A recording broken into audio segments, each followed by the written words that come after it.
What you are about to see is a real-life story. The accounts have gone into great detail to give each side's version of this an exclusive one, we understand. One of the most talked about.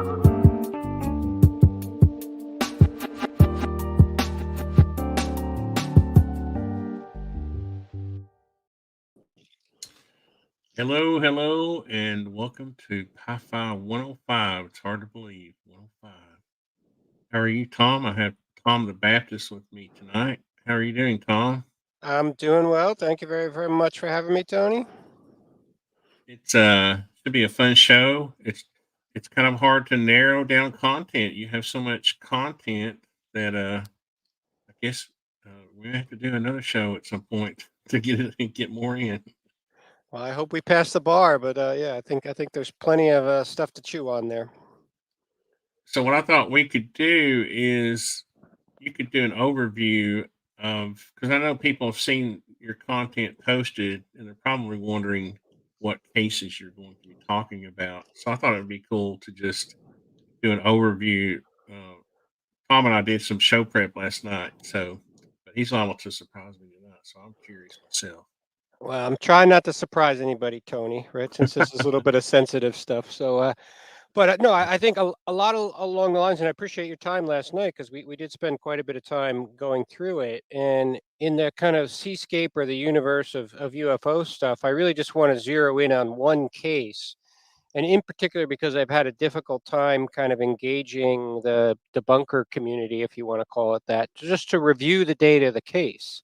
Regardless of what decision you make about it, I think that the data should have a fair hearing, and I haven't been able to do that. So that particular case is a 1952, July 31st UFO in Passaic, New Jersey. It happens to be the same picture, still picture, that is on the Wikipedia UFO page. It also happens to be a picture of a UFO that was tweeted by the CIA 12 days after the New York Times did their article in 2017.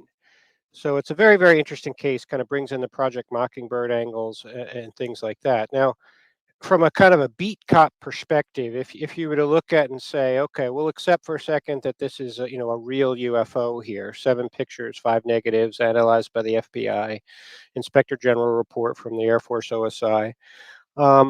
Probably the next point is to say, whose is it? And there just happens to be an aircraft manufacturer right next door, special kind of radar work, laboratory work, um, and with connections to the Nazi regime.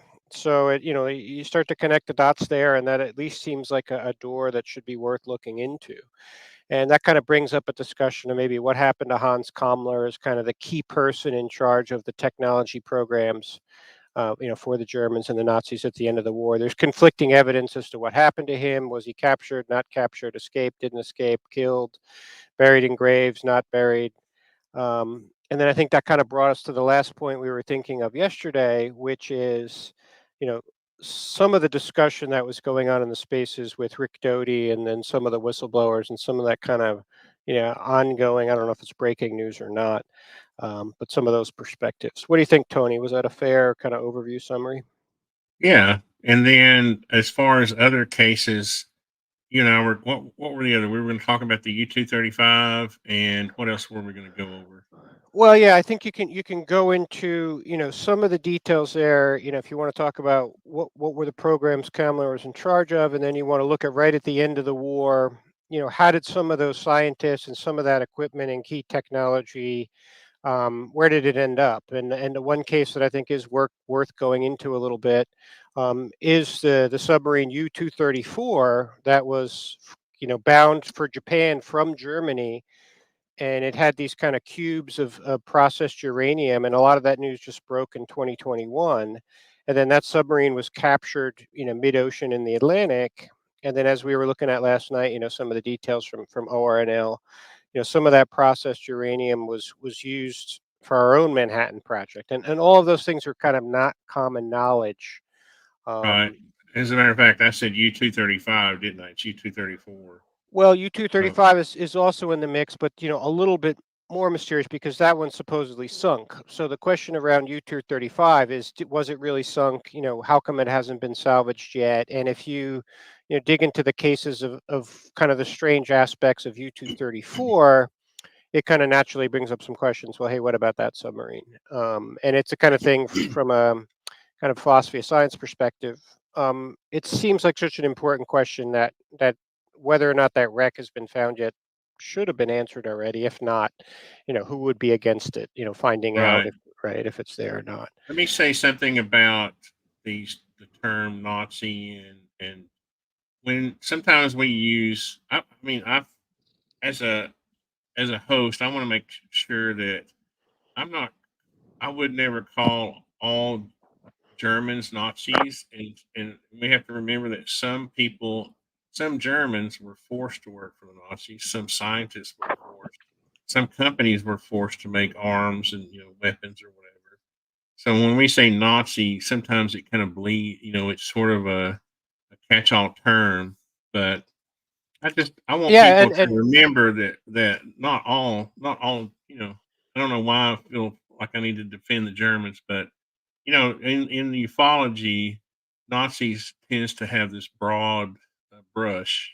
You know, like any German that was involved, any scientist, any manufacturer, any person who was involved was in the war was a Nazi, and they weren't all Nazis. So let's, and um, and I think it's an important point, and it's kind of something people spend almost lifetimes trying to study and draw the circles almost to figure out who's the inner circle and then how many rings out and things like that. And that's, I think, what makes a character like Hans Kammler so controversial. If he was captured and cooperated with the United States, it is the kind of thing that they might never want to make public, right? right, But that where, and then that has to just become a question of, okay, in this kind of ufology tangled ball of string, I think you and I are on a very same page. Where I've never seen any aliens. I'm kind of very skeptical of the whole thing. And I'm kind of pissed off that there's not a more scientific approach to such an important topic, which to me, stinks to high hell of some kind of intelligence game. And then if you put in, the Nazi term is charged, and but they really went through a lot of painstaking effort to say, like, okay, Werner von Braun, like, he was a good one, right? right, But right. kind of was he Well, really? And then that's where Alan Dulles, Foster Dulles, they have the banking connections, Prescott Bush, and Alan Dulles was the guy, had his guys in Germany going through all the records, so he was in the position to shred stuff, put stuff in another bin. Part of the question we were kind of, and it's important because the term itself is so loaded, is to say, hey, what if there is some residual conspiracy of some kind here that's basically considered a hoax by definition or considered a conspiracy theory by definition? Maybe it's not.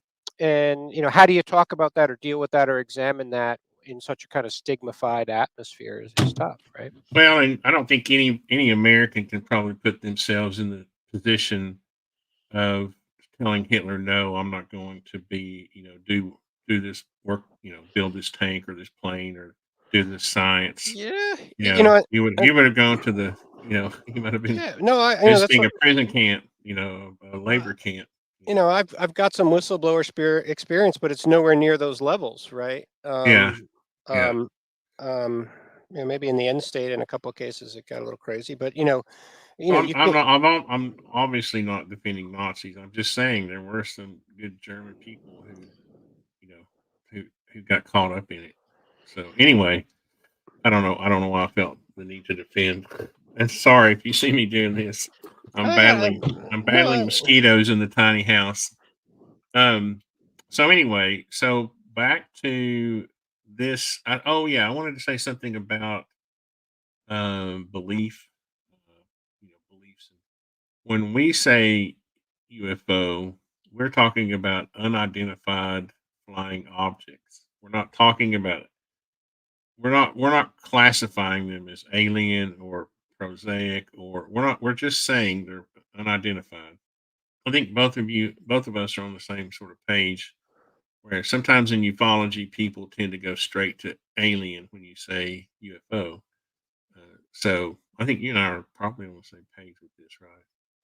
So yeah, and I think that's part of the problem potentially part of the psyop. Alfred Hitchcock had a great term for his movies, and it's very relevant for like a spy movie, but something he called a MacGuffin. It's like a plot device. And very often, if you're trying to confuse your enemy about, door number one, you're going to have a lot of activity around door number two. So they're so busy worrying about door number two that they almost don't even remember door number one exists. Right. So, to me, that's kind of the natural first assumption of aliens. My mind goes there. So, and I think that's where there's a high burden of proof. And what we were just talking about earlier tonight or last night is I don't like the fact that the UFO term is loaded because it keeps you from doing a science of these things. And that's, I think, the whole frustration is until you can have a scientific approach to an unusual phenomena, you're never going to have any answers. Right. So, Right, and I think that that's slowly changing. Now you see Dr. Brian Keating getting into the fray.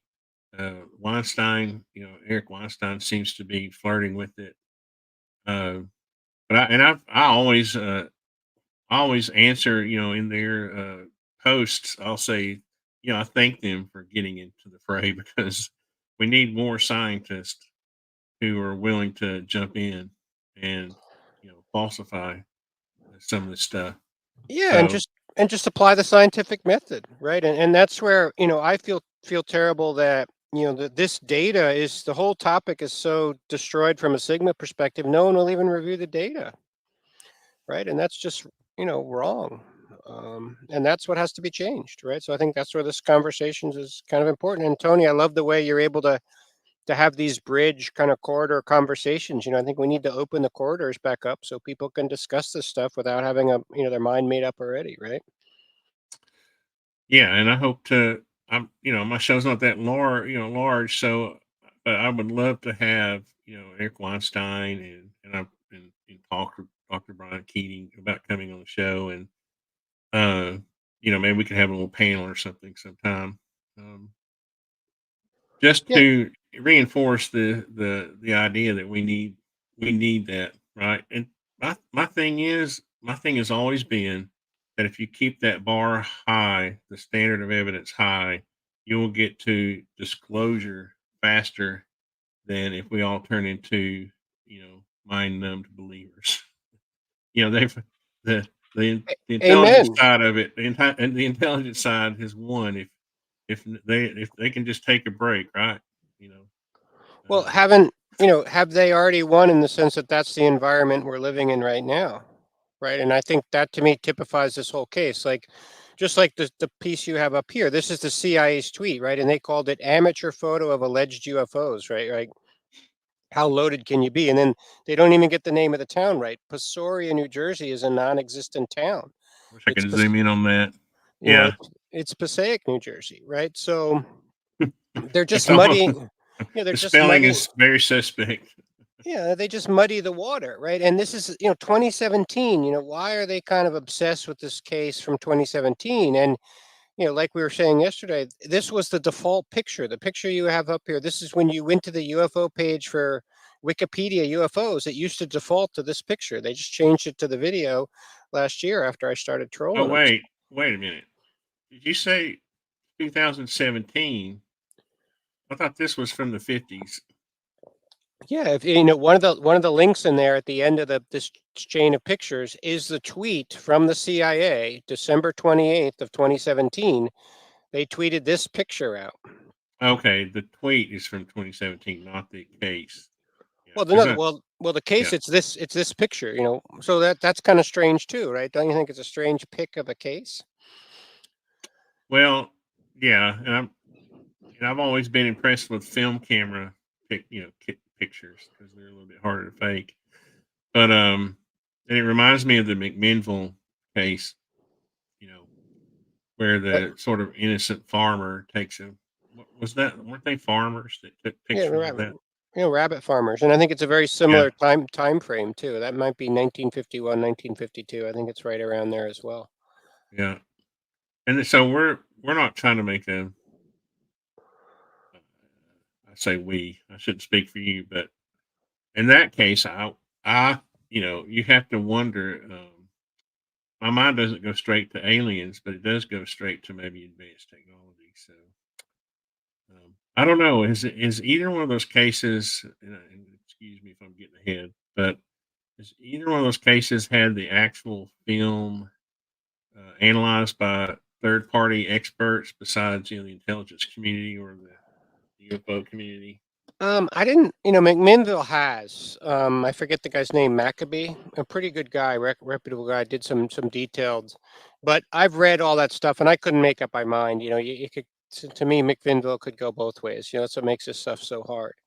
When I was Um, in high school, right as I graduated, I moved in with this one of my friends went to architecture school. He had came back, and we rented this apartment downtown Chattanooga when nobody lived downtown. It was a steel town, and it was polluted as all get out. Now it's a very pretty city, and it's all cleaned up. Pollution's cleaned up. So nobody wanted to live downtown. But anyway, we had this old apartment, and he set up he was a photographer. A lot of these architects are also photographers, and set up a dark room in our living room. So it was awesome to be able to go out. I would put this exposure film called Chrome in my Polaroid land cameras, and I thought I was going to be Ansel Adams. Right, I had my tripod on my back and my Polaroid land camera. If you look at the land cameras, they open up and you can put some large, like almost like a 3x5. yeah, it's almost like Civil War style, right? Yeah, Yeah, Civil War style, and not quite, not like glass plates or anything, but we would buy, since we couldn't find film for that camera, it was too old. I collected these old cameras. Bruce, the guy I was rooming with at the time, he was a photographer. He said, "Why don't you just take Chrome and what it was paper that was used to expose slides onto. See, so you would take the negative, the slide was the negative, and you would expose it onto the Chrome, and you'd get your positive, right? Well, the funny thing about it is when you expose the Chrome in the camera, you had a photograph and it was the negative. But it was fun being able to take those out and get down with the eyepiece and go over, not pixels, obviously, but look at each little grain of color. And it was just awesome. And so sometimes I wish I had these photographs to just get close to. Well, I think it's a great question because why in this case why hasn't more of that been done, right? And he had 7 pictures and 5 negatives, and it was all given to the Air Force. So I don't even know what happened to it. So like I'm not a UFO guy, right? So but I would think if I'm in the UFO community, like why hasn't this case been like FIFA'd out? Where are those? He had pictures and negatives, right? And like you're saying, he had kind of this unusual camera, so that's another reason they were kind of suspicious because I guess it's in the notes wherever they are, but the fixed focal length or something like it wasn't a very sophisticated camera. And to me that Now, a kind lot of of those, I've got an old brown. I had some old brownies cameras that were made in the 50s, and they're just like snap. They're just like they're just very simple. You snap, crank the film, snap, crank yeah, the film. There's and not that's a lot of adjustment to them. yeah, exactly. And the story is like he's in the backyard, he sees something, he runs in the house, yells for his dad, grabs this relatively simple camera and squeezes off a bunch of shots. I'd be willing to go back there if we could get a similar vintage camera. You could probably maybe rent it for a day or something, and take some similar shots and try to I'm not that guy, but if no one else is doing it, or that's where you're doing a show here, a podcast. Yeah. Aren't there like UFO people who they seem to live on die like we were talking last night? Everyone's every word. Why does no one even want to look at this case? It's got so many great elements to it, and I've never really heard of it. And it's the Wikipedia poster page. It just the whole thing makes no sense Well, to me. I made that confession last night. I've heard of the McMinnville case, but not this one. This was totally new. And to me, that's why I put in some of that worldview I mean, warfare, and I'm kind of a military historian too, and that's what kind of makes us suspicious because the story breaks in the Patterson newspaper, so you can't get that story back. They are able to pull the story back from the Star Ledger in Newark, but kind of this picture that we're looking at right now is already out there. So what do? You just kind of make it, so desensitized to it that, everyone, it's right under your nose, but everyone kind of looks around it, right? But that's okay. But, after a year of trolling, like, this is the first opportunity I've had to have like a serious conversation about it. It doesn't make any sense to me because you have at least, a dozen or 10 to 20 people, that I keep on a list, I guess, who are just ignore it or block you. And I don't understand how you can sit there and say there's no evidence, there's no evidence. And this case is sitting there in Wikipedia. It's like not even hard to look for, right? Let me ask the audience. I know Shelley's out there. Have you heard of this case, Shelley, before? I'd be curious to do a poll. Because I swear, if I saw this photograph, on Wikipedia, I would assume it's McMinnville. It looks similar, right? And yeah, just glancing at it.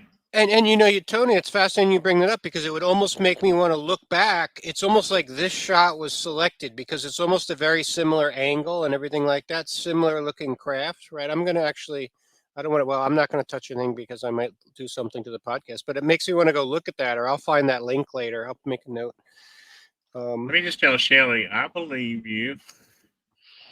The problem is I haven't had any experience. And I feel like that part of my responsibility is to not create a story because I want to be part of the experiencer group and to remain objective. And I feel like that if I was I was telling Tom last night when we were doing show prep that one time I sent Lou Elizondo an email saying, after he'd been on my show, saying, oh, come on, Lou, you don't listen to a lot of stuff I say. Cause I was afraid I had offended him because I said, I didn't think we'd had disclosure yet after he said we had disclosure. And he answered back saying, don't worry about it, brother. We need all opinions out there. People don't understand this about him. He's not, he doesn't, other people's opinions don't bother him. But I don't know why I brought that up, but the point I'm trying to make is that I think the people who have no experience should keep the bar high, their personal bar for evidence. And I think what we were saying is like, okay, maybe you had some experience and I've heard some amazing stories, but you might have to hold our hand, right? Because you and I, Tony, like, I'm going to have trouble getting there. And I think that's understandable. And before we go there, I'm trying to go step by step. Like, step one, UFOs are obviously real, like it's an unidentified object, right? So the word itself is real. The whole thing about the word is weird. And just being able to go from UFO to UFP and suddenly we can solve it is weird, right? But then there's a case like this where I think if you look at this one case, okay, there's something real here. I don't think it's a hoax. I think it's something real. And then, is part two aliens, or is part two, okay, now we have to investigate what it is, and then aliens is like, I'm trying to have a logical philosophy of science, academic, rigorous, structured approach. Like, and then I'm pissed off that doesn't exist. So to me, that says, okay, it's a psyop. The reason that doesn't exist because there is something happening here, but it's secret tech. Well, so we don't know it's a psyop, right? We don't know that either. So I'm going to keep. Fair enough. As if I wouldn't want to have a hypocritical take on it, right? I wouldn't want to claim it's a psyop if I don't have evidence for that either. Well, and that's what I mean by remaining sort of objective about. Someday we can drink whiskey and do a show, Tony, and then we'll have to be careful if we disagree and start headbutting or something. No, that's not going to happen. Because shows are interesting when we have different points of view. They just aren't as interesting when we start fighting. That gets more clicks. Well, I tell you what, throw up one or two of those black hole whatever side pictures, right? Because I love those because they're very bizarre. Yeah, this one I found bizarre. Yeah, and once again, like, I've never seen anything like this, right? You talk about the other one looks like McMinnville. I've never seen anything like this. And when you read the witness testimony, how he talks about what the craft did and how it maneuvered and the top opened and an antenna came out, and before it took off, like a little mist or cloud formed around it and then it shot off like that. It's like also some interesting testimony that I hadn't heard anywhere else. I'll be honest with you on this one. if I was the guy who took the photograph, I probably would not have shown this one. Well, but because you see this edge, this edge around it, and it looks like it's almost like a, I don't know. it's weird. It's weird. You can't tell. It looks almost Like, even if and it's real, it doesn't look real. Right. It doesn't it's weird looking. yeah, it It- looks like it's been planted on the photograph, but I don't know. So I'm Well, just saying well, if I was propagandizing, I probably would have left that one, even though it's very interesting. well, no, but they were like, this came up in the FIFA. Like, this is where we don't know, like, about how these pictures actually came out, right? Um, and you know, to me, that's part of the important part of the case, right? Like, it's one thing to have one picture and to think, okay, it's a fake. Like McMinnville, I think, is only 2 shots. You know, this is 7 pictures, 5 negatives, right? The FBI investigated, Air Force OSI investigated for about 6 months, right? Take a look at the other one, where the far away one, where it's like it's almost a very tiny one, and you see the side of the house. This Scroll, one? keep scrolling down now. Keep scrolling. Oh, that one. Even further down. I think there's one even further down where it's even smaller. That one there. You know, that one's important too, because I think, okay, if they're doing it on a string, they would have had to have more than one model, right? Because look how small it is compared to the other ones, right? And here you get, this one gives you a great view. If you wanted, like, if you, that when I looked at the McMinnville case, you know, people did all kinds of diagrams and you know, they where was it, where could it be, based on the towers and the wires. Well, how come somebody didn't do that with this case? Because you got all kinds of good shots here. And you know, I think, you know, you got to go to the most likely conclusion. Like, okay, it's probably an ITT UFO, and then you have to go to the next question after that is, okay, it's an ITT UFO. Is it Okay, ITT. I forget the name, you know, International Telecommunications, whatever it is, but it's the Oh, I thought you had invented a new acronym. no, it's the company in Nutley next door, next to Passaic, New Okay. Jersey, where this picture is taken, is the Nutley facility, the Federal Telecommunications Laboratories Incorporated, you know, under the Nutley, under the ITT umbrella. So you have to say, okay, most likely it's secret tech from that location, right? Now, let's just say we can go back there, Tony, but say we just take a leap to the next point. And then I think the next question you have to ask is, okay, since that company has kind of Nazi connections, you know, delicately mentioning that, okay, is that like a Nazi UFO that's like not part of the federal government, or is that a federal government UFO? And you know, and then when you kind of fast forward to the Senate Armed Services Committee hearing, and you know, Representative Scott Perry coming out of the SCIF saying they don't know who Dr. Sean Kirkpatrick's bosses are. Dr. Sean Kirkpatrick presents data to these mysterious people at the CIA who tell him what these cases are, and the Congress doesn't even know who those people are. So, you know, once again, that kind of, okay, to me, that's where I end up in the PSYOP bucket, Tony. But, you know, I have to convince you, right? I think you should be a very tough judge. You know, let's put the data on the table. I want you to be the toughest possible judge you can be. Bring all the experts you can bring to the table. Shoot the hell, you know, I'm going to try not to say any foul words, but, you know, beat the stuff up as much as possible. Look at this picture, right? And this is the Wikipedia picture, right? If you go into Wikipedia right now, they've removed it from the main part of the page, and it's kind of under the subtitle, but it's kind of an interesting picture, right? It is. It's almost But like you have to. It's hard to gather context sometimes, because if I was, when I look at this photograph, is it a blow up of, which one was it? it's, yeah, up there a little bit more. I think it's the one, basically the one that is This that one. one. Yeah. Yeah. Oh yeah, because there's that little spot. I was suspect that right there. Huh. No, it's You know, interesting. But see, I don't jump to aliens, or I don't jump to psyop. I'm just like, okay, that's cool. You know, until now, this is in the newspaper. Okay, this is his photograph in the newspaper. But well, see, that doesn't, in the newspaper photograph, doesn't look real. That looks like well, it's and almost like a coin in the sky or on the photograph. now, to 2 points important here, right? So this is the story that ran in the Morning Call or whatever it was, the Patterson newspaper nearby Passaic, right? So after this story hits the press, this is where the Star Ledger had already called Wright-Patterson Air Force Base. So that's where in the FIFA documents is Major Herman from Wright-Patterson Air Force Base calling Mr. Dixon, the editor back at the Star Ledger, with Captain Ruppel listening in on the other line, convincing them not to run the story because it's a likely hoax. But like we were saying last night, the interesting thing is one thing the Star Ledger editor said was the pictures were too good. He couldn't believe how good they were. And a little bit of what you were talking about the dark room in the films, right? This is like, not a sophisticated camera setup.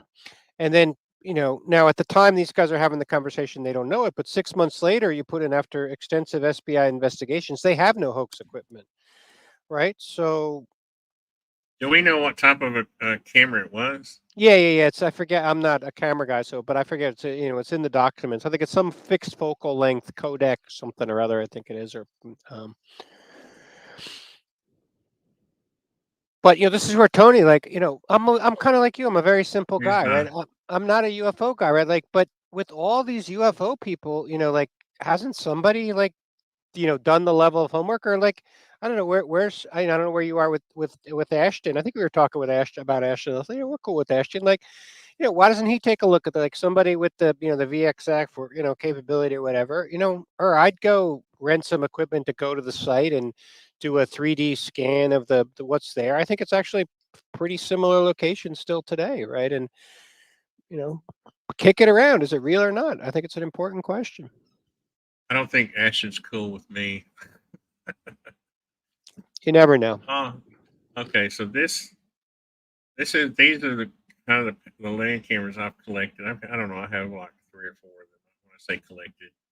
But you would take the back hinges open and see how big of a piece of film you could get in there. Pretty big. And you bought the Chrome in big sheets, like 16 or 12 by 16-inch sheets, and you cut them into the size. But yeah, these were awesome because they had these leather backs on and stuff. They were pretty cool. And then I have some of these one-shot things, and where's the where's the one I think the camera is? It's something like this. No, that's another land camera. Where's the no, they weren't Polaroids, right? Or were they? Oh, these are cool. I've got one of these. Are you still there, Tom? Uh-oh. Did Tom get hacked? No. So far the Uh, audio's been great. Thank I you. was I was afraid. Oh Thank no. you. No, thank you for my 3-letter friends. We always play Who's the FBI in the room, but we do it with a great spirit of it's you know what I always say, Tony, about the FBI is like what a thankless job. It's really a calling. It's like being a priest, right? You have to catch people breaking the law while you follow the law. So, somewhat somewhat not easy. Well, Um what else can we say about this? Here's a drawing. That's pretty cool. Uh-oh. Bad to well, stage. well, since you're Yeah. kind of let me find the camera. I'm curious if I can dig up the camera. Yeah. I need to get my tab back up here too. Not quick. Chrome tab. Here we go. This thing.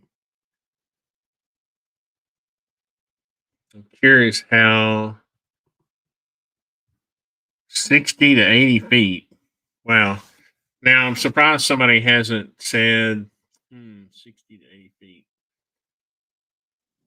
That seems awful big for as close as it was. Well, maybe I'm just assuming it was close. All surfaces, including bottom of object, appeared non-reflective. Dome looked as though it were 1/3 the size of the saucer. Hmm. Okay. How about you, Shelley? Do you have any questions about this case, or do you have any knowledge about this case? Yeah, I think that's like the most important question. Right? Has anyone even ever heard of it? Right? I mean, it's the Wikipedia UFO page. Hmm. Oh, this one is too. This one is on the Wikipedia page.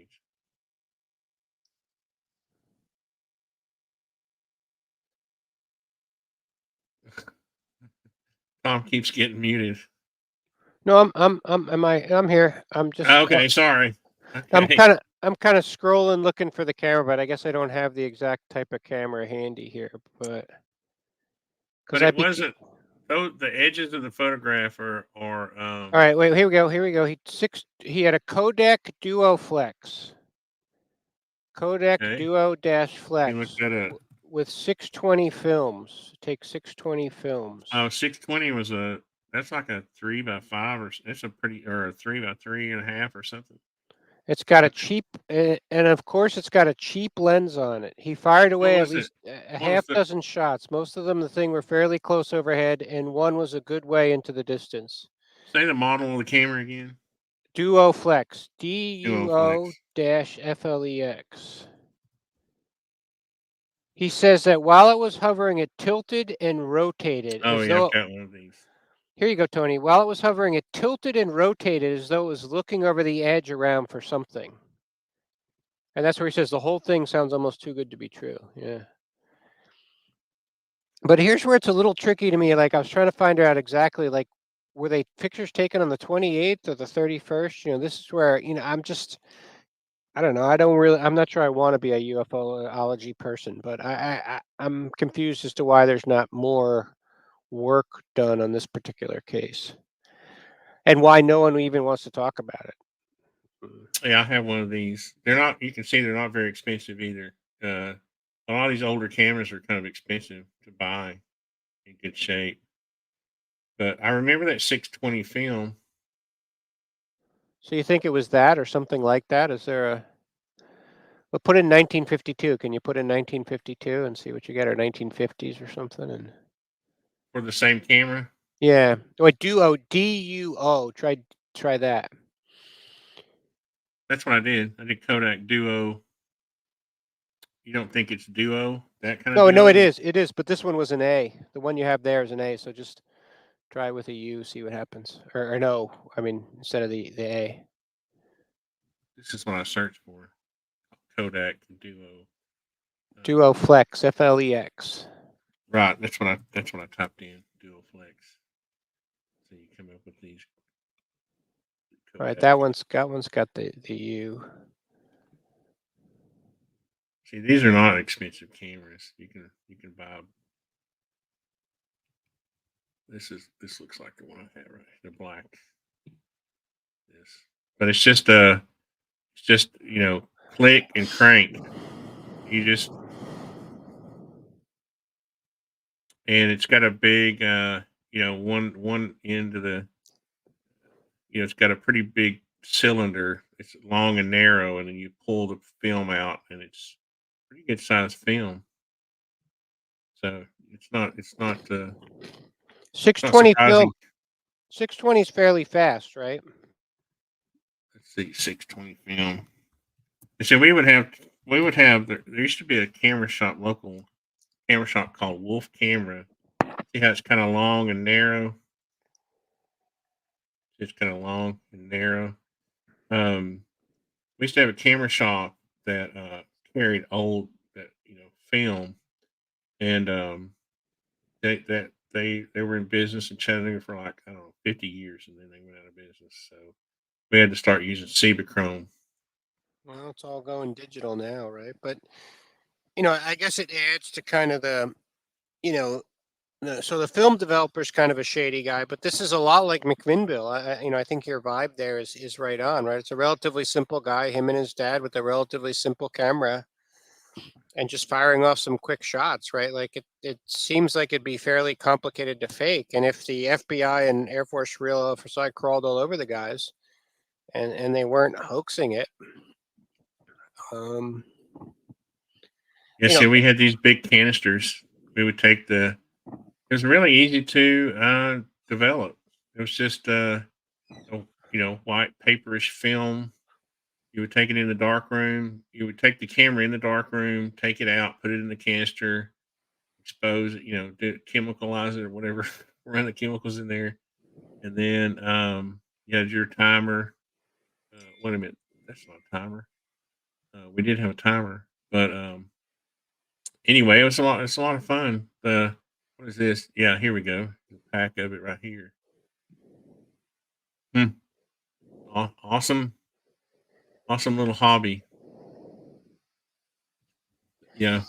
Well, and I guess the idea I'm trying to test there. I don't know if maybe it's not reasonable or not, but I think this case deserves like a fair hearing, and almost with like somebody like yourself or someone objective in the middle to say, okay, bring a debunker in, right, who believes 100% it's a hoax, and then bring in, I don't care if they believe it's aliens or not, or just believe in another person to kind of represent the other side, and really go through all the data, with the fine tooth comb. You got 30,000, characters there of FIFA reports, You and right? I were talking about this last night, though. It doesn't seem to be a very sexy case. I mean, I've never heard anybody talk about Yeah, yeah. psychology.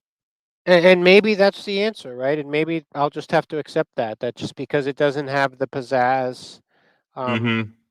it's not sellable in a sense, right? But I like we are talking last night. To me, the reason it's so important is it's got two things. It proves that there's some kind of UFO something, and then it also proves that there's some kind of active effort by the Air Force to sequester the data or to at least interact with the press on a very active basis to, potentially intercept, kill, and that's where if you look at the history, Donald Menzel or Howard Menzel, whatever his name, the astronomer at Harvard, he was destroying a bunch of plates. Like, one of the things they were doing, they were destroying stuff. The GAO report on Roswell, the stuff was destroyed. They don't know who did it and when. So, okay, that's kind of a criminal element, right? So if you're kind of keeping the information from getting out there, you can't even take pictures on a simple camera, simple people in the sky, and then destroying a bunch of stuff. Um, yeah, very similar, right? Thank you actually for doing that, Tony. Now that's a lot different, right? Yeah, it's odd, isn't it? And it's kind of a much more distinct side. But the only thing that's interesting, yeah, I always looked at that mirror and thought, what the hell? But um, that's where we talked about the antenna coming out of the top of the bubble. But the underside is certainly Now, this is a. That's not a blow. That's not an enlargement of that, right? no. Those are the two shots. I think that's like a crop or an enlargement of one of the shots. But Huh. Let me go back and look at the. I need to get rid of some of my tabs here. and this is where Tony, like, I'm hoping this can be a start of something, which is just to do exactly what you were saying, kind of at the beginning, which is let's just try to take an objective approach here and be sympathetic to both sides or all sides. And if you're going to get somebody like Lou's going to be pumping his book, I'd really love to hear what Lou, has it like if he's the guy who's doing the stuff for the Pentagon. How is the CIA tweeting about this case? And they must have gone over the data more. Didn't they? I don't know. Hmm. What's the date on that one? 1950 was it? Oops. That's what I was thinking. That's what I was kind of looking for. 1950. Farming couple, Paul and Evelyn Trent, near McMinnville, Oregon. And that's where I think one thing that overshadows the Passaic case is I think it was right around 25 or 26 of July is the cases of the UFOs buzzing the Capitol. So I think at the time and maybe in the history, this case is overshadowed, by other, like your point is a good point, more spectacular cases, I guess. Was the point of the this photograph to say that they might have used the truck mirror? What? Yeah, yeah. Really?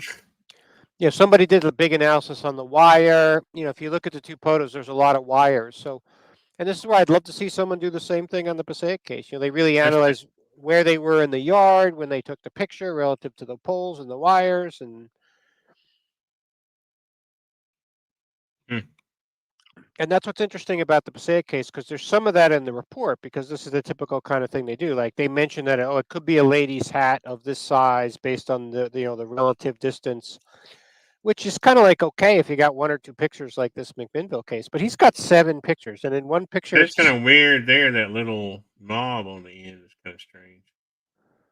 I It's don't think not. It doesn't look symmetrical like yeah, it doesn't quite have the same shape. I think like the one McMinnville yeah. one that looks so weird is the way it's like the cake or whatever that kind of 2-tiered curve to it is pretty bizarre.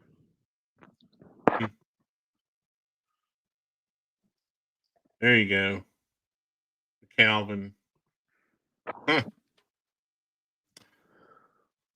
Well, oh darn it, was it? Yeah, I wasn't screen sharing that. Well, Well, I guess we can kind of. I don't know have if we you want beat to. that dead? Have we beat that horse a little bit? Maybe we can. Well, yeah. I personally.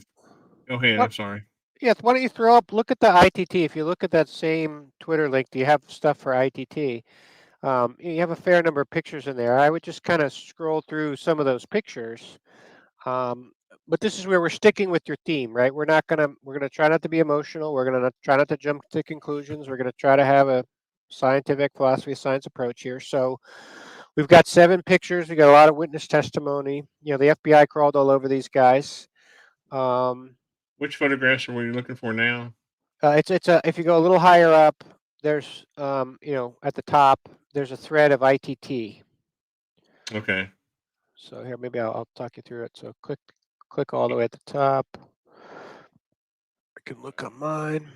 So I click inside this, and then it's down here. The first one is the guy Bain. He's got the Here's that one. ITT. This one. Yes, Yeah. just click that whole thread. There's a whole bunch of pictures in that underneath that one. So I'll do the same thing. So yeah, that's the guy, right? So he's got the connections. That one's interesting there. So that tower, this is in 1947, I think it is. They put up this very high tech, and this is the Federal Telecommunications Laboratories Inc. This very high tech microwave, and this is where what most people don't realize is more money was spent during World War II on radar and kind of microwave stuff than on the Manhattan Project and the atom bomb. And this is where you start to wonder about some of the interconnection of some of these technologies. And you know, they literally called it, like this guy Solson Ben or whatever his name is. They called it his erection or his last erection. And this is the guy who met Hitler, right? So this is the guy who met Hitler and made sure the SS got paid. This is like his pet project, right? So, you know, I like your approach. We're trying to be careful to not kind of throw around the Nazi term loosely, right? Let's not have be like kind of a loose Nazi canon. But yeah, But I'm but just saying, let's be accurate about the description of the people. What was this? Was a microwave tower? yeah, kind of it was a research facility. So ostensibly it was Okay. telecommunications, you know, but this is where you start to wonder about, right? So, you know, they worked on radio and radar parts, but he also worked on Fokker-Wulf and some of the fighter aircraft. It So certainly was more architecturally pleasing than a lot of our towers we have nowadays. and Look you at know, that. and you know, like if you know some of the details, like there's a lot more links like we have. So if we wanted to go even deeper, you know, on this, you can. But it was fairly high tech stuff, you know, fairly high powered stuff. Like it was very dangerous at the high levels there, but at the ground, I guess, is supposedly safe. That's probably what they told the security guards. But stuff like this. So ITT is like a big conglomerate. So they've got, you know, Federal Telecommunications Laboratories here, which this is probably related to both, right? You'd have to parse through all the entities to find out who exactly owns what. You know, but they're making parts for jet aircraft, right? You know, they still make parts today. You know, this is where you always hear Lockheed Martin, you know, and McDonnell Douglas, but you never hear ITT, right? I've never heard, you know, until I started looking into this, I never heard ITT, right? We need to tell that let's see if I can fix this. Okay. That might make it larger. We need to tell Elon that he needs a way for us to be able to zoom in while we're looking at. Yeah, because the resolution here is like high enough that you should be able to zoom in here. Oh, you can, because I'm like leaning over reading it, but so No, but you I can mean, read it. if Yeah. we had it, you know, like if maybe next time I'll try to do a little bit better homework. But you know, if you had it in another application, right, the resolution of the pictures I think is high enough that you can read the text and everything. This is where people online might be able to download it, right? Because everything's in the Twitter there. You know, almost everything you're flying through here is in the Twitter. Okay. So if I'm sorry, I'm experimenting a little bit. If I leave it on that view, when I take this off, we're stuck as little people. So we'll go back to this one. So And you know, the things that's kind of interesting, just some of the the work, and the one about the secret boxes is kind of interesting. I don't know if you can make that one, big enough that for people to The read. secret boxes. Yeah, scroll down a little bit more. It's just like text, but it's in the replies probably to show more beneath that one. That's just another shot of the radar tower there. That one there, the secret boxes, a little higher up. Oh, okay. So That's yeah, large enough. That's large enough to read. yeah, I'm just going to read this one because it's interesting. So, sir, in his letter to you, July 19th, Mr. Nigel Rowe of ITT Europe accuses me of omitting important material in my book attacking his company, the sovereign state of ITT, and goes on to point out that the founder of ITT, Colonel Sosan Ben, or however you say his name, received the U.S. Medal of Merit for her services in World War II. That fact is explicitly mentioned and explained in my book, and there in no way negates my charge that his company played an important part in helping the Nazi war machine up until 1941. And some of the stuff I was reading is they got a huge cash injection in like 42, 43, because he's fighting for control of the companies in Germany during the war. But he claims too that my pro-Nazi charges are based on old newspaper articles. In fact, my sources, as the documentation in my book makes clear, are based on 5 feet of boxes from the Washington National Archives, which were only declassified last year. 5 feet of boxes, and which were so secret that not even ITT apparently knew of them. What is that? Is that sort of being facetious or sarcastic? The sovereign state of ITT. No, that's the name of his book. And look at the next slide. Oh, okay. I got you. They acted as if they were a sovereign state. They were tight with Allen Dulles and the CIA, the military industrial. This is the military industrial complex. They've got Nazi connections. It's not a conspiracy theory. Now, were they hardcore? Were they practicing? Who knows? Like, what do I know? But it's enough of a concern to say it shouldn't just be, for Twitter Spaces conspiracy theory land, to the nutbag dustbin. I think that's wrong.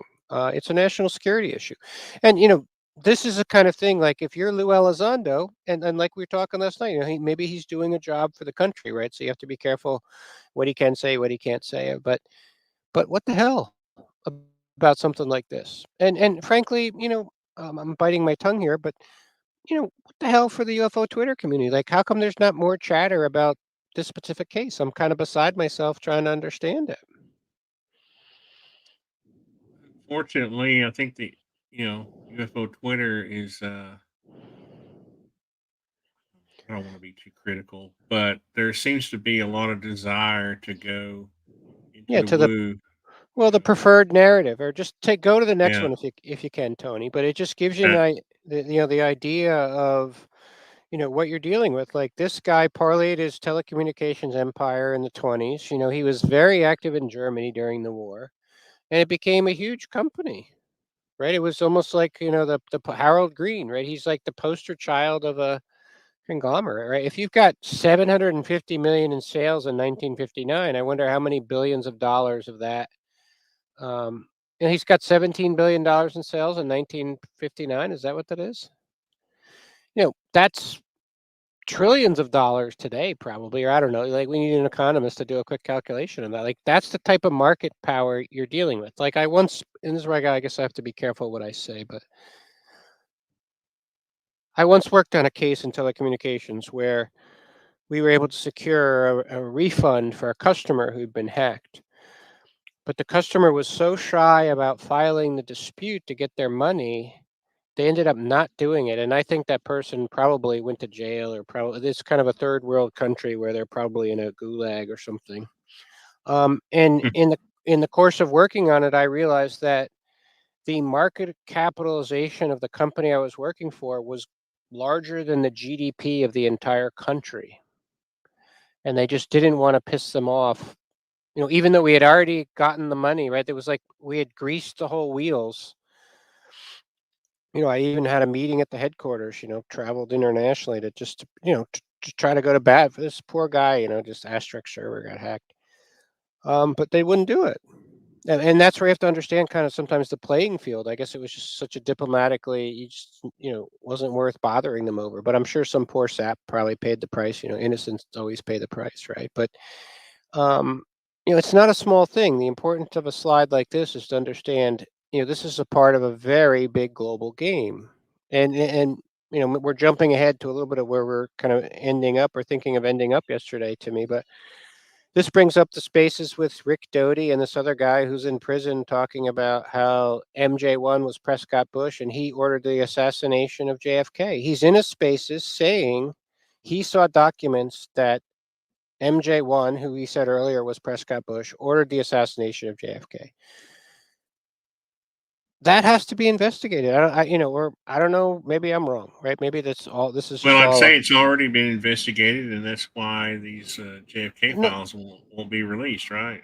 well, it could be, but I'm saying like since this is like a recent comment and a recent guy, like we were talking about it, right? He said some Air Force guy showed him all these classified files, right? And Rick Doty was in the space Oh, you're saying, talking about the Charles McNeil guy. yeah, yeah, Yeah, it's a couple days old, right? yeah. But you have somebody's representing that some Air Force guy told them a bunch of classified stuff. You have another guy, Air Force guy, representing the bona fides that was a real Air Force guy, and it sounds like he really did tell him some classified stuff. I want him for a deposition too, right? Like, how Well, come, how come there isn't a more aggressive law enforcement approach to figure out what the hell's going on here?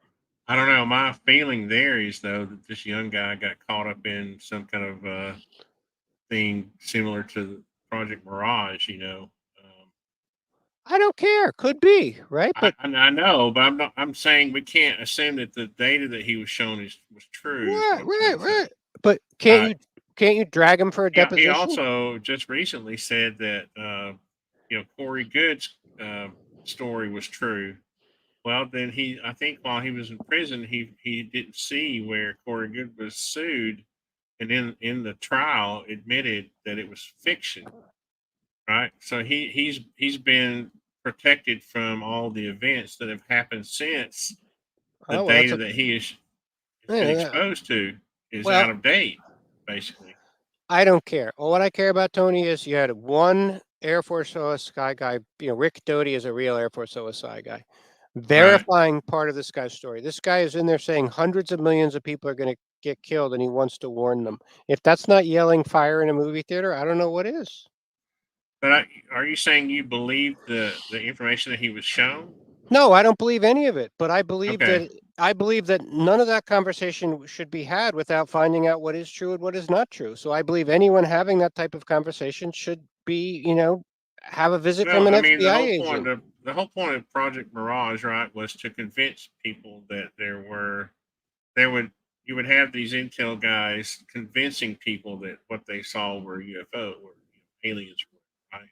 Wasn't that part of the purpose of it? And then those people would go out and right, and so you wasn't that the whole purpose of Mirage? Maybe, I'm not a UFO guy. I'm kind of vaguely familiar with that, but I'm not either. right, but I'm just saying what I I've read is, yeah, I mean, I agree, but it's like Doty and Paul Benowitz. It's the same yes, thing, it's the same right? question. Like, It's the can't we same get thing.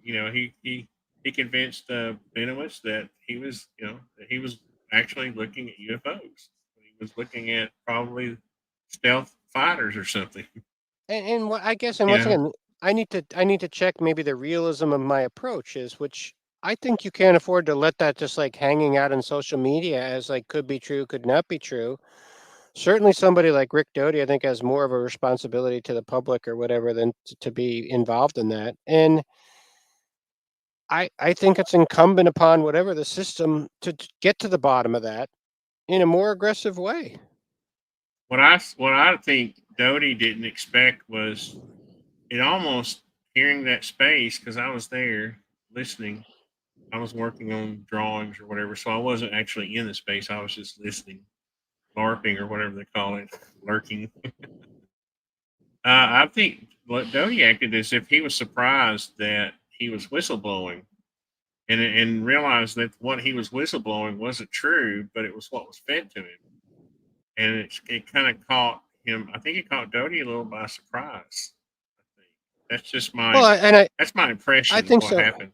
Yes, yes, and I guess we're from kind of both your comments. I almost don't care about the specifics, right? Oh, I'm I interested don't in. either. I'm just saying we can't I, talk as if the information that he was shown is accurate, real. well, but the part that he said or that he verified was real, that this guy, an Air Force OS guy, was showing this guy something. Now, maybe you're right. Like he called it Project Hike or something, right? Maybe it's He wasn't verifying that the information he was verifying no, that the no. guy was used. Yeah, yeah, yeah, He literally used the term used. We used this guy yeah, in yeah, yeah. some operation. Right, right, right. So So what I'm trying to do is I want to kind of ignore the information for a second. Doty verified that he was used in some kind of operation. I want to verify that he was in some kind of used operation. Forget about the data, right, wrong, and different. I want to ask, is that operation legal? Because I I don't think think it's it is. relevant though. I think it's relevant whether Well, it could be we're not later. talking about location of Iranian nuclear plants, Well, but right? We're no, talking about it's a process thing. Like I don't think we should not know what's true and not true because there's something secret going on there. I think it's unacceptable for the public to be left hanging like that. but I it's a think bigger story. There's a bigger story there, and the point is I'm trying to make is the guy now is whistleblowing on information that he was given 20 years ago. It's not real, but he thinks he's whistleblowing and he's not, right? he's whistleblowing on there was some kind of program. Now whether it was passing real information or fake information or 60/40 or 40/60 is in a sense to me immaterial, but he's documenting the reality of some kind of psyop operation. Would you say that's fair? He was the one that was the victim of the psyop. Well, yeah. We So, weren't. I wasn't. well, yeah, whatever. It's You just know. a story, right? I love stories, right? Doesn't No, mean I I believe love it. it too. No, I mean Yeah, that's yeah, why yeah. we're talking about it because it's an Yeah, yeah, interesting story. yeah. To me, what I'm saying though is that's the interesting part of it was that this guy Yes. thinks he's whistleblowing, and he's not. He's exposing the fact that he was used in that operation. That's the Well, whistleblowing. well, The he's whistleblowing is not the he information itself. It's how it happened, and well he doesn't he even realize it. exactly. That's the fun, right? Yeah, that's the He's fun. going to end up being a whistleblower against the programs when he thinks he's like bringing this information to the public. My Yeah. point is that the information is immaterial to the legality of what the hell is going on there, and I'm pretty Yeah. sure that that's illegal, right? I'm also wondering how he was able to spend so much time talking about this on the phone in prison. So that's suspect to me, right? Yeah, well, I think probably he might have had a handler on one. You know how he kept going, and this is really conspiratorial. This is where all right, wait. my random conspiracies. I thought you were gonna. We have to keep each other grounded. Then you go on this one. I'll try to reel you back if we go It's kind too of much. funny. All right, No, go. I'm from Tennessee. We love our conspiracies, but Well, that doesn't mean ghost. we believe them. Doesn't mean we believe them. We just love Everybody loves talking a about. ghost story, right? Everybody loves a ghost story. Oh my God, you're kidding me. My power just, did you see that? No. My power just went off. Okay, that was spooky. You didn't see that? No. My dog's out there barking. I don't know. Okay, Sometimes. okay. I guess I'm going to be quiet. Okay. No, no, No, we're my power yeah. just flickered on and off. No. If they let us go this far, Tony, I think we're okay. And the audio quality is, Okay, so maybe nobody can hear us. Maybe you get I comments that don't say you mean guys. I don't mean any harm. I just think it's, I don't know. I'm quick to say I don't know anything, right? So I don't Yes, pose any kind of Socrates. threat. I know nothing. Let's Yeah. learn. And I don't. We just found out about this guy a few days ago. So I don't know anything. I'm just speculating. So y'all need to quit turning my power off. You didn't see my power just flicker off. No, It but did it twice. well, and here's let's see if we can. I think we're saying the same thing here. Let me say this right quick. If my power goes off, I'll come back. Okay, don't go away because don't keep the show going if my power goes off because I can rejoin the show and we won't have to restart it. So sorry, all I right. didn't mean to interrupt, but that's just as a show. No. Some Yeah, you have to be careful. There's no one to moderate me. I do have a troll reputation. You realize that. You're very kind to have me on, given my troll reputation. I think. I think you're a pretty objective fellow from what I've heard so far. But Yeah, but sometimes I lose it, because why, that's my frustration. Why is this not being handled like this in some kind of objective manner? And I'd love to have just like, 4 to 6. I don't know what the magic number is, but just, you know, um, some all the opposing viewpoints, because people want, it's like people were saying earlier, and there was a good space earlier today. People want authentic conversation, right? Just like you said, they don't want someone who's telling them they know all the answers and force it down their throat. They want a real conversation, real facts, real data. And then, can we come to a common conclusion, pragmatically? Why is that so hard? I don't know, but I'm a little freaked out, to be honest with you, because when the power goes off up here, it usually just goes off. It doesn't like, it's not like somebody flipping a light switch twice in a row. Well, I don't know if Okay. you're in. I don't know if you're in that spaces where we're trying to talk to Crow, who does all that AI development, and he just wasn't listening, and then he literally had a lightning bolt right outside his house or his tent or whatever he was, but he still didn't listen. So Sorry, I'm grabbing something here in case I need it. Okay, I'm ready now. the show must go on, Tony. Oh man. All right. Faithful. Well, let's segue here, since kind of Logan had some of those weird experiences. Do you have like, I've had basically almost zero kind of paranormal experience at all. Have you ever had anything like that, Tony? Mine, and I have this theory, and it has to kind of get into some personal issues with me. But I have a theory some of this may be because I used to suffer from sleep apnea when I was younger, Huh. and it got so bad that people wouldn't even go like backpacking and camping with me. 'Cause Couldn't be in the same tent or something. couldn't be in the same campground. Oh wow, They used that to loud. joke that I would keep the bears away, but they couldn't sleep.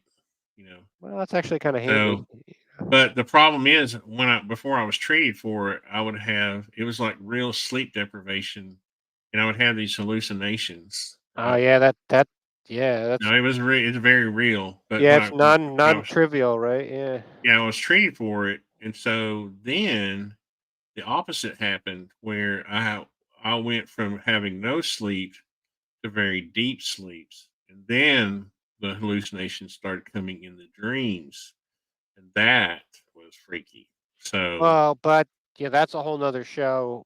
no, I Is know. that I'm saying that you asked me if I had paranormal. well? I'm saying that sometimes when people have these experiences, they need to look and see if there's any physical effects that they're experiencing instead of going straight. My point is, you don't always have to go straight to the paranormal. It could be Yeah. something physically normal that you're experiencing and you just don't know it. Because I didn't know it at first. Well, I thought, and waking dream, right? So it could be waking dream, right? yeah, So there's yeah. a whole range of stuff there on the like the consciousness side, right? I guess. Uh, hmm. But where were you going with that? You were Well, talking I about guess no, we just the power outage thing there. But my question is, why would you use the word hallucination in a dream? Like, isn't like a dream kind of a like no, isn't it? because these are the kinds of no, I learned the difference between a normal dream and these type of experiences.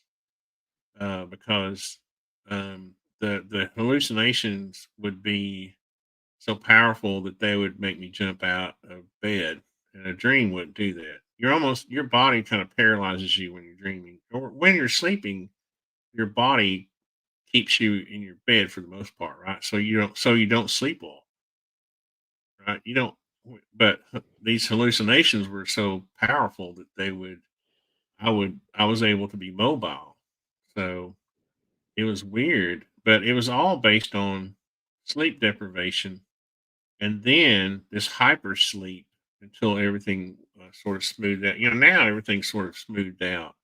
I'm saying there was a period of time when I was suffering from sleep deprivation that I thought I was seeing, things, and then I was wrecking my cars and flipping them over and rolling over, and you know, one one time I ended up in a ditch, and when I got home, I told this was my first wife. I told her that a tree limb had fallen out and hit the windshield, but it was really because I drove, going 50 miles an hour into a ditch, and when I was bouncing up and down and hit these tree limbs.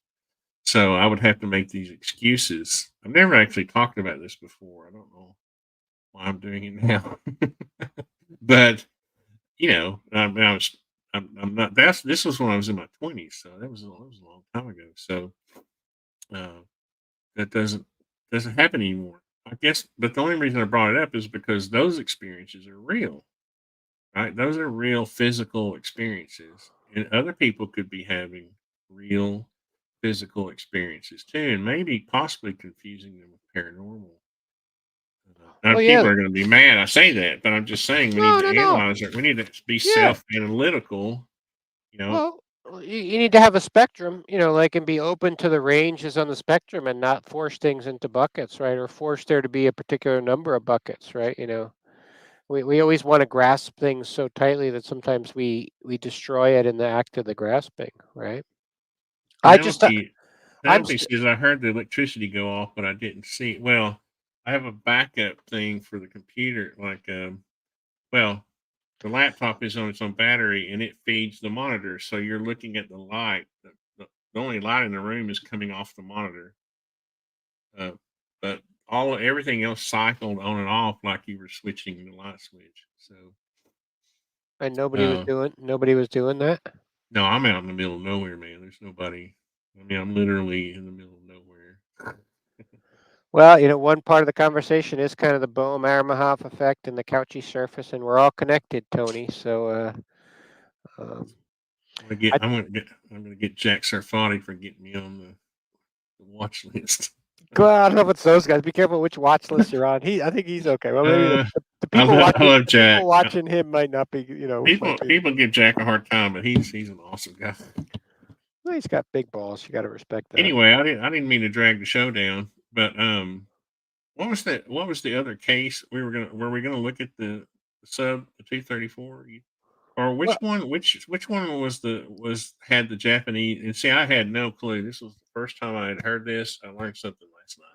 well, I had no clue that the Japanese officers were on that sub that was captured. hit the Kamler one, the Hans Kamler one, because Okay. there's some stuff under there, and I'll just do the same thing on my side. Hans Uh, Comler. We're gonna go it, back and then go down, or you got to go up top. go up to So the top, and that's and just I click, have yeah, to go back in here. yep, and then scroll down a little more. Keep going. Keep Einstein, that's the keep letter. going. Keep going. That one right there. This one right here. Okay. Right. So he's a very important guy, and this is kind of a linchpin. So if we're following our logic, we have this kind of Passaic, New Jersey case. Kind of proves, at least in my mind, there's something going on with UFOs, or at least something to UFOs. Kind of proves that there's an active campaign to keep that data secret or manage it, right? Which lends credence to that the phenomena is real. And then we have ITT is kind of the most likely nearby connection because they're just a mile or two away. And then ITT has these kind of Nazi connections. All right, that gets you to this guy, Hans Kamler. Now, he was the guy where at the very end of the war, the last few years, became increasingly powerful. And he wasn't necessarily a scientist or anything like that. I think he was an architect or an engineer. But he was a very good administrative and a very good kind of wheeler dealer in the SS. And he was able to, and he was kind of a pet of Hitler. He was able to get a lot of power and overview of all the projects going on. In particular, his expertise was the underground facilities. And why he was such a prize for both the Nazis and the Russians were because he had this kind of encyclopedic knowledge of all the secret programs. And he was kind of hiding stuff, and there's a lot of kind of conflicting stuff towards the end of the war. He's with Werner von Braun. Towards the end of the war, there, Austria, Bavaria, southern Germany, kind of driving around. They're carrying around, film and various things. Trying to make a deal with the Americans. He writes a very interesting letter to his wife, where he talks about sacrifices and things like that, and makes a very interesting comment about how all this work and all these people have created a base for the future. A base for the future. and then there's a particular case where these two gentlemen who were, one of them was injured and they were staying at a particular, I think it was a monastery or something that was turned into a hospital. And there were two particular graves, and when they dug up the graves, 112 and 111, there's nobody in it. So the likely thing is Kamler and his driver, and that same hospital was also, I think, a center for Army intelligence. Were probably captured and convalescing there and interrogated, and it became part of some clandestine United States program. Now, some later testimony is that he hung himself in 1947, right around the time of the Admiral Byrd high jump expedition, which kind of gets you to Antarctica and things like that. But there seems to be plenty of data points and scholarship to say that this guy survived the war and he was captured by the United States. Now, it kind of brings the same question to the ITT UFOs, if we're kind of assuming that, is okay, is this operation kind of a sanctioned official U.S. government operation, or is it a rogue operation, right? Do you have kind of a rogue Nazi What is the purpose? What would be the purpose of the operation? I'm trying to Well, follow this. well, I think, kind of reading between the lines here and having a little bit of kind of, kind of law enforcement support experience, I think you can read in the public documents that they were horse trading on the V2 and the rocket program and things like that, but there's pretty much zero mention of any UFO program whatsoever. And, so here's where the two submarines kind of come in. So you have the U-234, which is a submarine with the Japanese officers and the uranium that's captured in the Atlantic, and then they have the U-235, which supposedly sank.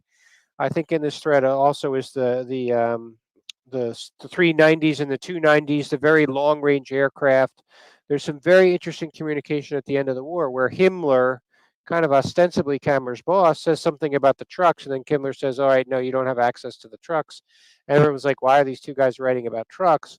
Because they weren't actually talking about trucks; they were talking about these long range aircraft.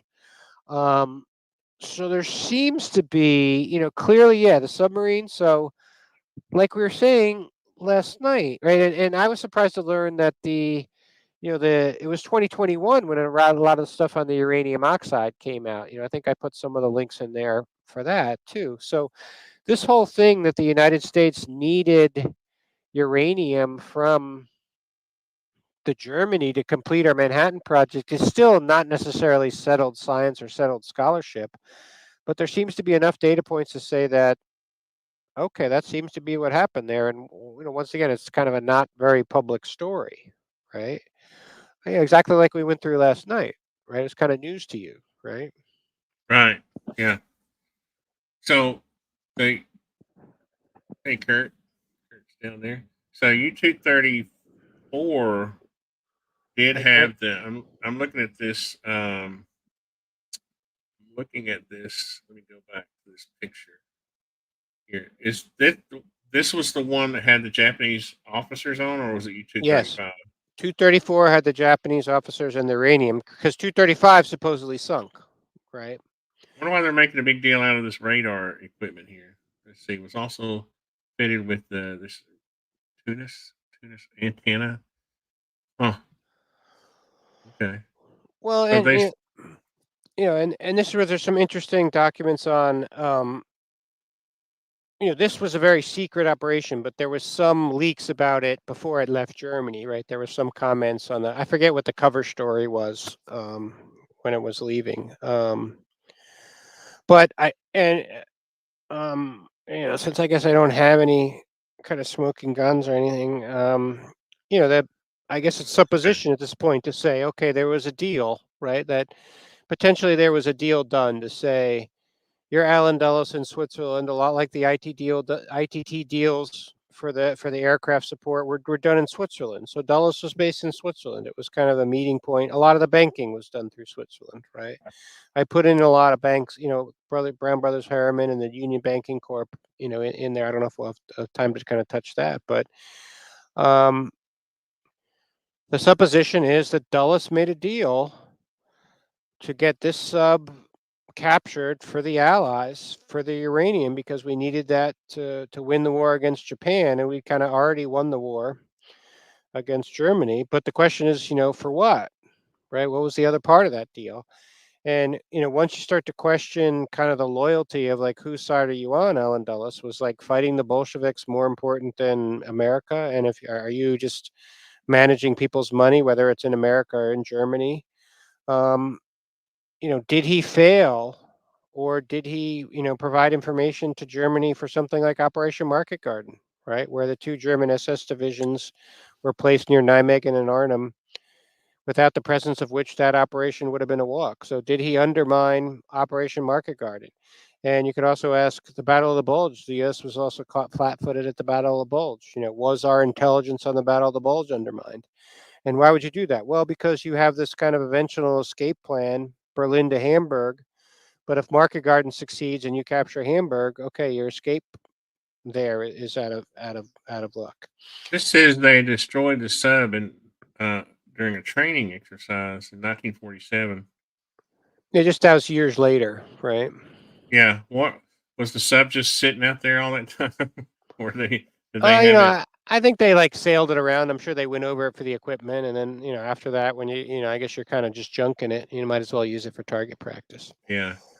No, at first I was still trying to, you and I were talking about this last night about the timing of the uranium, and I always thought that Oak Ridge had already produced the uranium for the Manhattan Project, but for a minute I thought I was going to be right about that but this was a training exercise later, so that doesn't really back up my Well, supposition that. yeah, and we, I put the ORNL link in there too, right? Because we were looking at that right from or maybe that's the Manhattan Project site that has a link on it, right? Right. And it's actually, I think I guess it was a Chemical Society or somebody was right in August of 2021.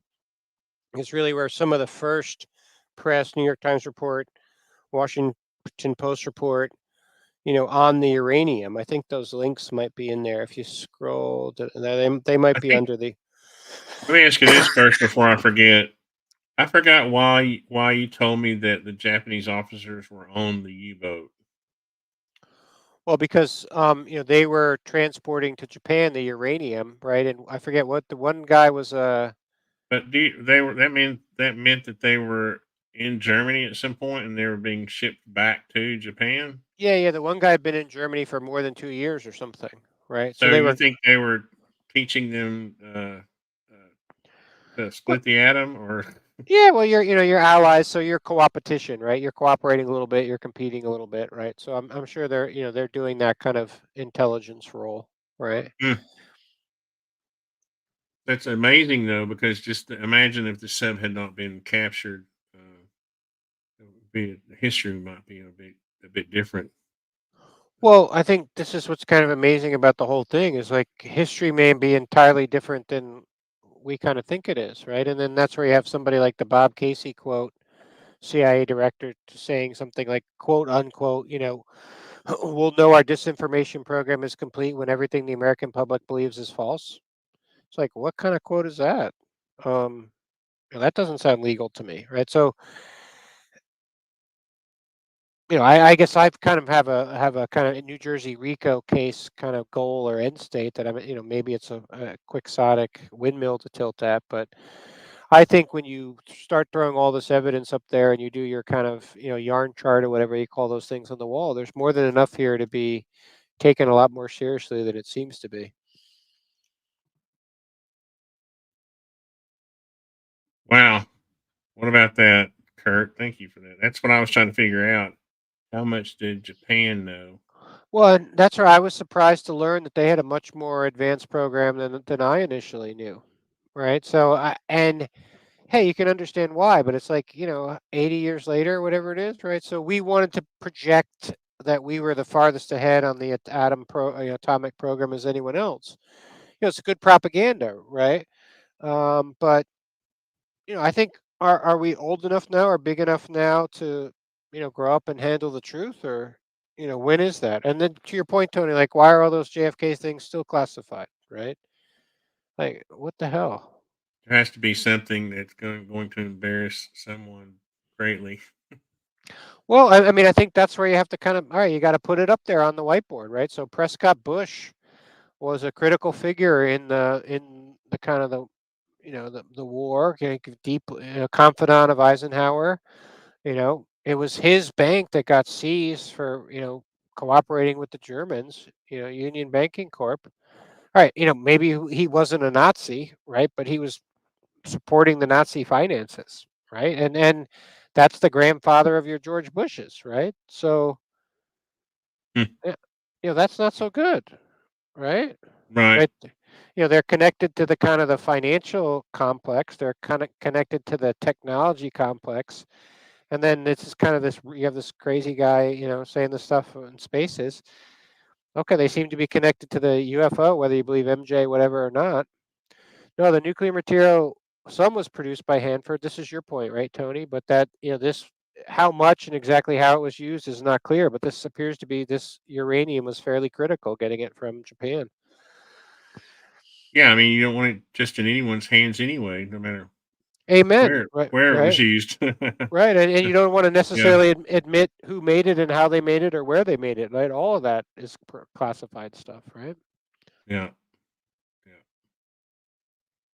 Hmm. What about that? Interesting.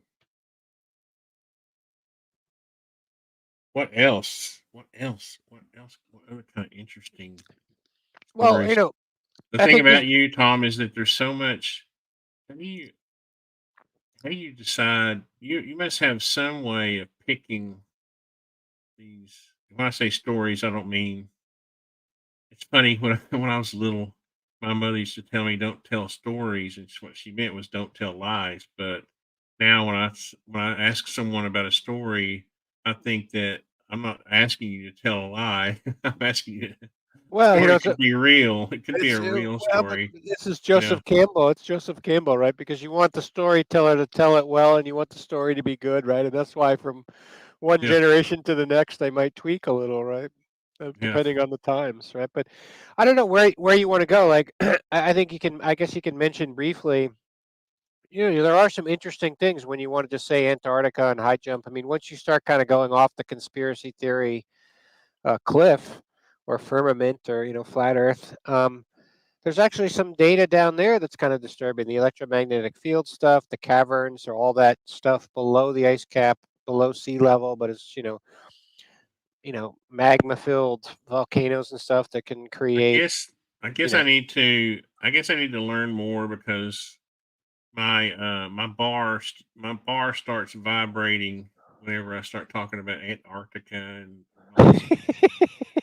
I, I believe I'm more of a believer that they made it to Argentina. That was documented by the oh CIA, yeah. right?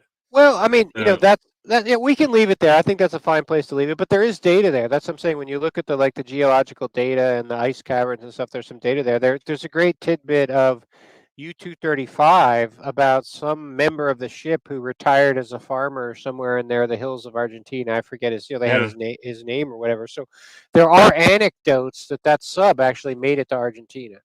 Well, I mean, it was a whole German community. Yes, Uh, yes. yeah, I It's mean, the Mossad chased a bunch of Germans. well, but they didn't chase Kamler, right? That's kind of curious, right? But so maybe what we do, like, is so we've kind of opened the door for some of that. We're trying to delicately handle, the Nazi question, if you want to call it that. But there's a lot of smoke here that has to come from something, right? So there has to be some kind of fire here. But and this is where I don't know how much time. I've got more time here, but um, we kind of I've can got go about back 30. I got about 30 minutes. Yeah. to go back to like kind of Lou Elizondo, his book's coming out, and I kind of wrote that memo. It was kind of a next generation Einstein Cesard letter, and I think it wraps together some of the things we've already been talking about here, which is okay, you've got this kind of science push in the 30s. They learn how to split the atom, right? That's what generates the Einstein Cesard letter, right? And a lot like we were looking at yesterday, right? You start going, where's the uranium, right? 234, 235, 238, whatever it is. There's kind of a rush around that time frame, 1938, 1939. Um, and what a lot of people don't understand is at the time that they're kind of understanding 38, 39, and then, starting to build a bomb based on the physics, that physics is 10, 20, 25, 1905, maybe it was 1907, 8, well, I forget, for special relativity, right? It's the physics itself is relatively old at that point. So actually, simultaneously to the splitting of the atom, Einstein was actually working on the next generation physics. So kind of the point of the memo is kind of an echo of the Einstein Szilard letter to say, hey, what if the military industrial complex still doesn't have that next generation physics, from about 80 years ago? Um, and then some kind of hints as about what it could be. Um, I I get a little crazy on some of this. When we start talking about what kind of technology we might have, because I've seen people like disappear for periods of time.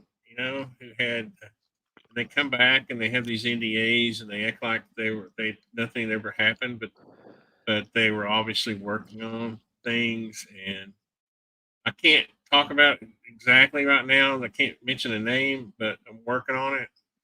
But I know that there are people working on exotic science or exotic, things, whether well, they're whether they turn into anything or not.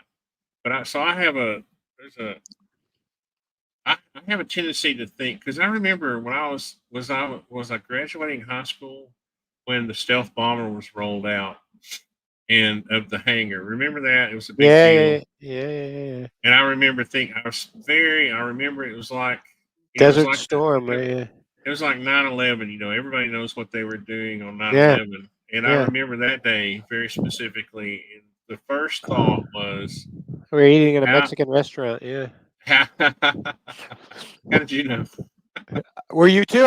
We were in New York No, State. no, no, not for 9/11, but for Well, 9/11, I was the at flight. work, but yeah. But of course, we used to eat a lot of Mexican restaurants. But anyway, the stealth bomber thing. My first thought was not how awesome it was, but how long had they been working on it, and now what do they have now that they're working on, since they're unclassifying this thing, and I still do that today, and when I don't witness what these people are doing, but I see them go away for periods of time and work on things, come back, and and one, I really think, and then you see some scientists who seem to be involved, but they're kind of clammed up about, it's like mum's the word, you know what I Yeah, mean? And you yeah, hear yeah. Well, you I have have. people like Weinstein who say, why aren't there more scientists? My first thought is they are, they're just working Well, on well, things. well, well, well, you got to let me chime in there. Well, a couple things. I have family, in the space, in the business, right? So I know exactly what you're talking about, right? And they're the most tight-lipped people you ever. So they don't say anything, right? Yeah.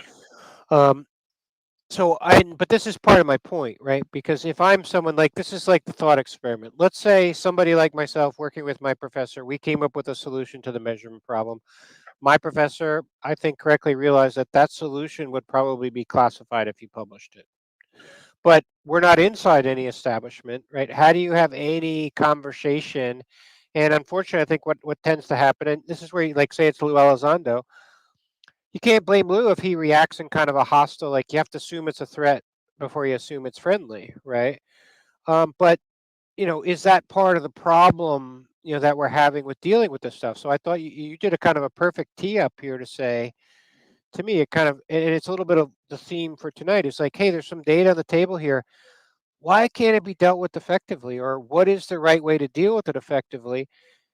You sound a little more patient than me. My patience has somewhat come to an end that I'm not standing for this situation much longer. There has to be a more effective way for getting to the bottom of this crap. Well, this is where I give people like Lou a lot of leeway, right? Um, we talked about this a little bit last night, where I, I'm not saying Lou is doing this job, but there are people who are doing the job that need, some of this stuff does need to stay classified, just because we don't want China, Yeah, Russia, Iran. No, we don't want. but I guess this is where and this is like this is where what do you think? What do you know? What can you prove? What can you measure? All these things. But from my experience and things like that, I'm pretty sure I got hacked without a warrant. Now the problem with that is it could have been anyone, right? A warrantless wiretap is a hack. It's indistinguishable from any non-state actor, evil actor. So it could have been a friendly wireless wiretap, or it could have been an unfriendly one. I have no way of determining that. So I think systematically there's something very wrong with the system if that is what happened. I have a very strange approach to all of this privacy stuff. I really do. And I probably can't even talk about it without getting in trouble. But I think we have to just learn, we have to realize that we live in a world where you have to constantly be, playing 5D chess with the world. In other Unfortunately, words, in other words, yeah, I hear you. Yeah. you know You what I got to mean? you got to recognize the reality of it, right? Yeah. I mean, yeah, nobody's data is safe. Nobody's privacy is safe. It's just the world that we live in. Yeah. I'm not justifying it. I'm just no, saying I you agree. have to understand it, and so once you have that understanding, you kind of play. You tend to play along with it sometimes. Well, I don't know. I know that's a very warped well, thing to say. no, it's a but fair. No. It's like I thought we had a great conversation yesterday, Tony. Right, and yeah, it's where it's important to look at it from kind of everyone's perspective, right? So I do want to kind of look at it from Lou's perspective because I kind of wrote a memo in support of him, right? But in my case, I got hacked without a warrant. I destroyed all my data, all my research, everything because to me that's the safest response, right? yeah, But when I hear someone like Representative Scott Perry from Pennsylvania say he comes out of a skiff and says, I don't even know who they are at CIA who's making the decisions like this Passaic, New Jersey case, right? Mike Pompeo is tweeting out that UFO picture, Pastoria, New Jersey, can't even spell it right. And Dr. Kirkpatrick is telling Senator Gillibrand in the Senate Armed Services Committee that this group, a senior technical advisory group, decides what America doesn't get to hear about this stuff, and Congress doesn't even know who they are. That is unacceptable. That especially the two of those things together, I'm going to explode. And then you throw in this crazy guy talking about he saw documents that said this guy ordered Kennedy to be killed, and it's not America anymore for me, and I just get livid. and I guess what I'm saying is that having the view that I have, I don't place any weight on the data that he was shown because of who he was. Yeah, I don't care. But Do not put the data out there without a mechanism for resolving the veracity of the story. It's like if the CIA came to me on one of my construction jobs and said, "Come with me. We need your help." Well, this is this is the seductive. This is the seductive thing. This is like Menzel was a CIA guy. They didn't know this guy at Harvard. This astronomer is a CIA guy. No one knew. Right? Because men fantasize about this kind of thing. We all want to be secret. Yes. We all want to be secret agents, yes, right? We all, we all want to be that. It's part of the story. Like that's kind of working in the space, right? Anytime we got a call, like somebody got kidnapped or something, right? Of course, those are the story. When you go out to lunch, you don't care about your KPIs or your sales or anything like that. Yeah, you were helping out on some kid, It's almost sadistic, right? Some poor slob got kidnapped. Yeah, it is. We never even found out how the things end up, right? Like you're always in kind of the middle of the story and you never really hear the beginning. You never really hear the end, right? That's part of the campfire story aspect of the stuff. But I find it unacceptable. I don't want to live in a world like this, right? There has to be. It's too late, man. It's too late. Yeah, unfortunately I've been born, right? But I think why I'm talking about the chess aspect of it. You just have to kind of learn to maneuver around it, Well, I've got a case here. I believe I've got a good case in New Jersey. Oh, I'm not talking about you. When I say you, I don't mean you specifically. Well, no, but it's a thought experiment. Where I'd like to take this is, and I'd like to get. There's one other point I wanted to make on Eric Weinstein because I think he's right on the money. I think he's got huge balls, and I think he's smart enough to say, yeah, there's a lot of PhDs that go disappear on Long Island to Stony Brook or Jen Simmons at Renaissance Technologies or whatever it is. It's evidence, right? There's data. There's PhDs that disappear, and then they never publish anything, right? They're not stupid. Right. Like they're working on something. Somebody's paying them, they're publishing or six-figure. classified. Right, and that's where okay, Yeah. this is your point, right? This is kind of you need some of that, Yeah. right? I'm not saying there Yeah. shouldn't. The question is where are the lines, where are the boundaries, and I think it's pretty clear that someone has taken this tech and taken this topic and drawn the lines and drawn the boundaries where it's handled like an illegal cartel, and Congress has no insight, no visibility, and it's un-American, and it's potentially, and in a worst case scenario, it is some illegal run amok rogue Nazi oligarchic thing. I think the only thing I'm going to say is that we have to keep in mind that as technology gets out of hand, somebody has to maintain control, right? But that is a joke. Uh, Like Tony, why to that is a joke? remain a Because of superpower, we may have to get into some weird yes, stuff, but you know. follow. This is where AGI is part of the story, right? This is where I hope this is Yeah, like the beginning of many happy podcasts because AGI is part of the story. And Elon Musk, I love Elon because I'm hoping to build a whole business around his platform. But he yeah, tweeted out a fairly ignorant tweet about monopoly is not a problem because the regulator always like regulates the market when it's out of control. There is no regulator for AGI. And you have people like Sama and these guys saying, "Oh, the government better make sure we do something about a AGI." little But too late to meanwhile, regulate the AI though. individual stovepipes, those trains are moving down the track at light speed. There ain't no regulator, right? So that whole Yeah, model is broken, right? And it's the same thing. I think sitting around and hoping for the best, right? Never wait for miracles, right? I ain't waiting for a miracle, right? And I'm at the cutting edge of a lot of the technology, the intersection of a lot of the technology. I know a hell of a lot more about AGI than I think the people who think they know a hell of a lot about AGI. Maybe I'm wrong. I know a hell of a lot more about the physics than I think almost anyone because no one studied the breadth and depth of the physics I've studied. I don't know shit about UFOs, but I know there's some stinky shit there. we are going to And, have to do a show about AI because you said something really interesting last night that I had never really thought about, and maybe you alluded to it, but you didn't really mean it. But you were because I was saying that I mentioned that you could have a local language model. I have a where's my backup hard drive? It's over here somewhere. It has I've got a local language model right here that's not connected to anything. And you said something about inherently well, these there's a language couple. models are connected somehow to Well, yeah, if you go with my physics and kind of the white hole is at the root of the Cauchy surface, the matter energy tensor, and it might even be the same white hole that is at the root of everything. That means every point on the surface is actually contiguous with every other point. If you put in the Bohm-Abraham effect, and then you put in some of the stuff Tesla's working on about the various layers in the atmosphere and all the different ways those electromagnetic. that's my redneck Plankton theory. Well, the shit's I it. created the It's Plankton to solve that. it's far more connected than you realize. So Yeah. and to me that's one of the frightening things about listening to some of these AI engineers, and they think, well, I'm just working on my little model and my little, and when I go home I turn the power button and it's turned off, and are you sure? Right? Maybe.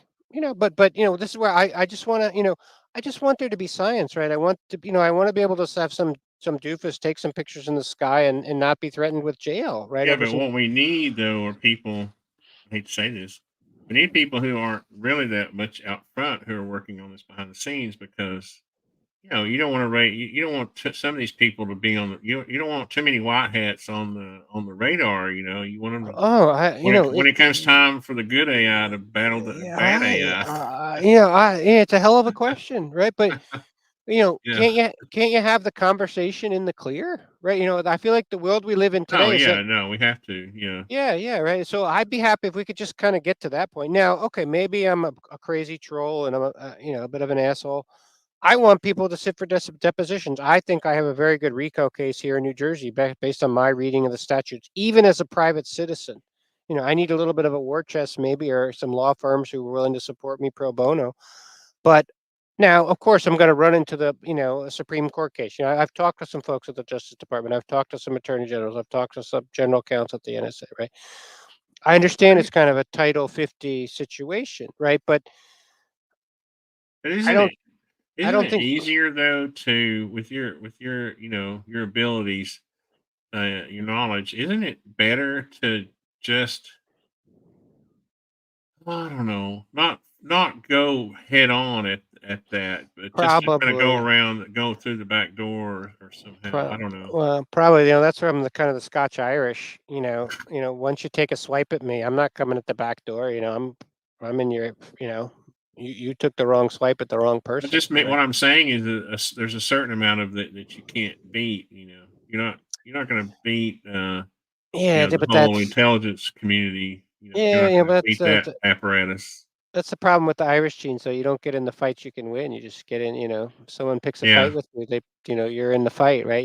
That bullies don't expect people to fight back, right? That's the fundamental equation, They picked on the wrong person in this case, if you ask me.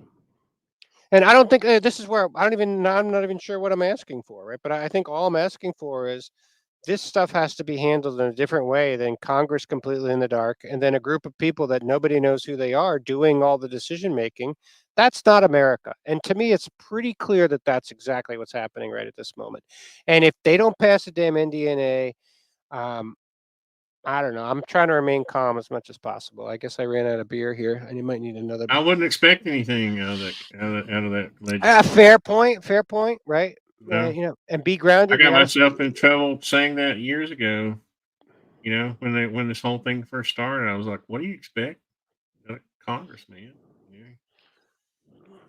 all right. Well, They're temporary. They're temporary representatives of me and you. They don't. Well, I think we hit most of the stuff we talked about in there. We didn't go into the memos too deeply, so I don't know, if you want to do that, or the other thing we talked about that we didn't touch on, but I think the idea of Well, let me just as I don't know you that well yet, but I want to encourage you to just I don't know. I want you to be careful. I think living a long life is value. There's an asset there, right? And sometimes you can fight a battle that's losing. You know, and no, well, I would just be careful out there.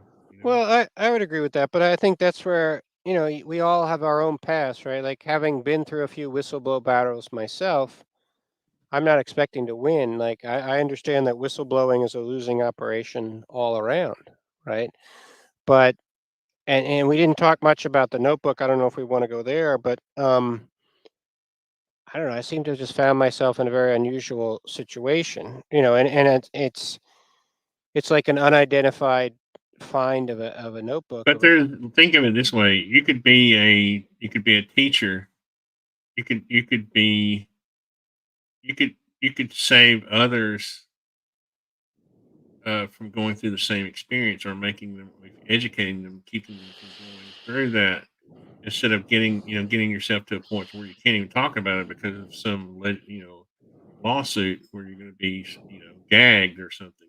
You know, I wonder if you're more valuable just out here doing this kind of thing than Well, I guess than the answer to that is probably yes, because the approach I'm having is until I write anything down, you can't confiscate anything from me, right? You can't confiscate what's in my head, right? You can't confiscate all the work I did with Ron. And if we did get the right answers to things, it's never going to exist until I write it down, because there's nobody even left who worked on it with us, right? So, and I think if they did hack me without a warrant, it's because maybe I'm a nutbag, but maybe I'm close to something. To me, that's a data point, right? You got to put all these data points together. And like we were saying yesterday, Tony, you don't get what you deserve; you get what you negotiate. And the American public has been taken out of the negotiations on this topic, and I'm in the negotiation. I'm on another level. I guess what Than I'm saying is that how do you say this? Technology. I can't really talk about any of this when I get myself well, but put inside of a on one weird side or the other. But what I'm going to say is that the way technology is, you can almost just be you can almost think you've been hacked when you've had information scraped by an inadvertent possible, right? NSA filter or something. That's possible, right? You know, My you know what I case, mean? no, I my mean, well, you my don't want to case, put yourself through hell just Right, just to yeah. come to find out that you're just like every other American who was, had some information swiped when they were, looking for terrorists or something. Well, my situation's a little different just because I've had kind of the past cases I was involved in. I've had kind of threats. I've got the experience. I spent the time over multiple days going through the level 2 technicians to kind of troubleshoot it. Right. So it's not a feeling or, to me, it's not a tinfoil hat. No, I know to somebody I'm else. not. No, I'm not saying it's. That's what I'm trying to say. I'm trying to stay away from the insinuation of the tinfoil Yeah, well, hat. I think I'm saying that. I'm saying that I've had these paranoid, uh, thoughts too about, it's just like now. I'm sure. your power, right? I'm sure that if there's a simple explanation for why somebody turned I hope so. turn my brake. Here's the funny thing. Okay, this is the most hilarious thing. They're literally, when I built this tiny house, we'll just have a comedic break here for a second. When I built this tiny house, I talked the local electrical utility into letting me have what's called RV pole when they really weren't supposed to. They're not supposed to let you have RV poles, which are like standalone poles, permanent power to a property with uh, Without a permanent domicile. permanent. Yeah, yeah. I basically told them I was building a tiny house and I needed it, and they said okay. Come to find out, now a year ago they stopped it. They literally said no more of this crap, 'cause and Like the so, whole but utility over the the whole point area, is whatever. that the breaker is outside in a box, 300 feet from here, and if anybody knew where it was, they could just go toggle it. Oh man, is a little creepy. Yeah, the breaker to my tiny How house is not inside my, well, because you don't have the main breaker in a sub panel. You don't well, have a main I, breaker in like the sub panel. we were talking yes, I got two ARs sitting right here next to me. I don't know, but how the question for you is like what's close, and then how big is your property? Like, are the neighbors pretty close, or are you like on a big spread No, where? no, no. There's nobody close. But my point is that you Well, that see, I'm surprised you didn't like get up that's and just check then. So you think somebody because might have been out there like toggling in the backyard, your backyard? I no. mean, holy shit. My point is that that was a point of paranoia for me when it was probably just some, it was probably them. You know how they'll go around and they'll be working on the transformers and they'll switch them on and off and that kind of stuff. But Not at this and time on a Friday, right? I'm not saying I'm not I think you need to investigate, Tony. I'm not saying what happened to you was similar to that. Because you obviously have more evidence. I'm saying that I would just anyway just be. I want to move on from that because I don't want to No, talk no, about no. it Well, too I much would, because I would, I just want you to know. well, I would end it like this. I think one of the most important things is like target selection, right? In most combat is like ambush combat, right? So situational awareness is very important, and then don't tilt at the wrong windmill, right? You can waste all your time and energy, right, on a rat hole for no reason. So I think Well, it's a and again, I think you have a skill that you could share with people. Um, you know, uh, so a lot of people. It's just like this one case we were talking about. I had never even heard of it, and I didn't know there was two Japanese officers on board that U-234. All that's interesting stuff to learn. If you're not around, you can't, or if you're gagged from being online or something, you can't do that kind of stuff. So I'm saying, weigh the put it on a scale and see what's, yeah, no, anyway, no, anyway. it's a good thought. I think it's a good thought. But what was the last thing we were going to talk about? Let me answer this question right quick. Have you ever seen in the audience? We did the show with Jim Segala, and he was showing this. I think they call it chatterboxes, but what it is all it really does is it scans. I think FM or AM channels at so many, like a bit rate or whatever. And so what it'll do is you'll get little sound bites. And Daniel, you can correct me. And so what happens is sometimes, those bits, those what are we going to call those? Um, anyway, those bits of sound sometimes will add up to be like words or sentences. Right. And so paranormal people take that to be paranormal when it's really just, sound bites and uh, adding them together and they come out to be certain words. I'm But not. I don't know if you've ever heard of that before. No, But I'm not too familiar with that, but I love kind of what you were just saying the last few minutes because I think we have to kind of break down the barriers around the woo and try to approach the woo scientifically and not like reject studying something scientifically because it was woo. Like, nothing against Kurt Jangmangle and the Big Toe, but I thought he had a fairly kind of ignorant post, not on purpose, or I don't want to disparage the poor guy, but he said, so is there anything really to meditation or something like that?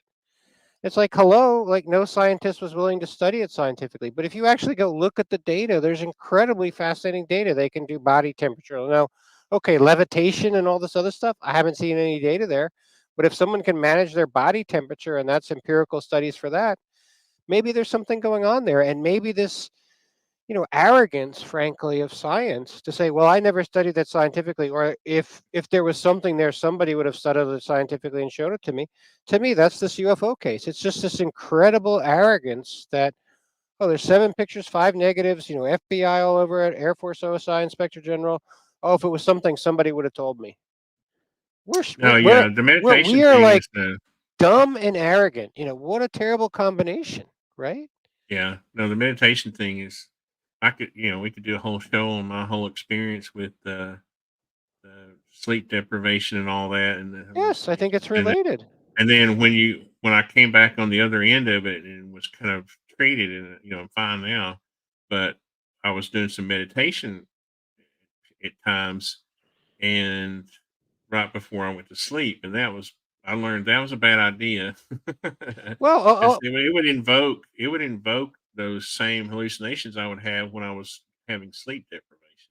well, see, I think So there's some kind of connection between the release of chemicals in the brain.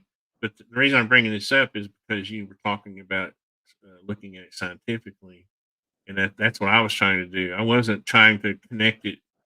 I wasn't going straight to the paranormal. I was trying to look at it scientifically and understand what was going on.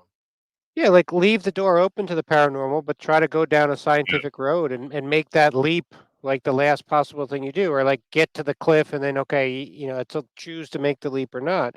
And to yeah. me, this is where it'd be fascinating to bring Logan in, kind of sharing some of his stories because I think the consciousness element is looped into here, and I feel very strongly in the physics. I'm a very anti multiverse, many worlds view. I'm kind of a anti the Book of Revelation, but I think if you bring in some of the physics, like that movie Arrival, um, You and said if you, something interesting, anti-revelation. That's kind of an interesting concept, well, yeah, which because you don't hear that very often.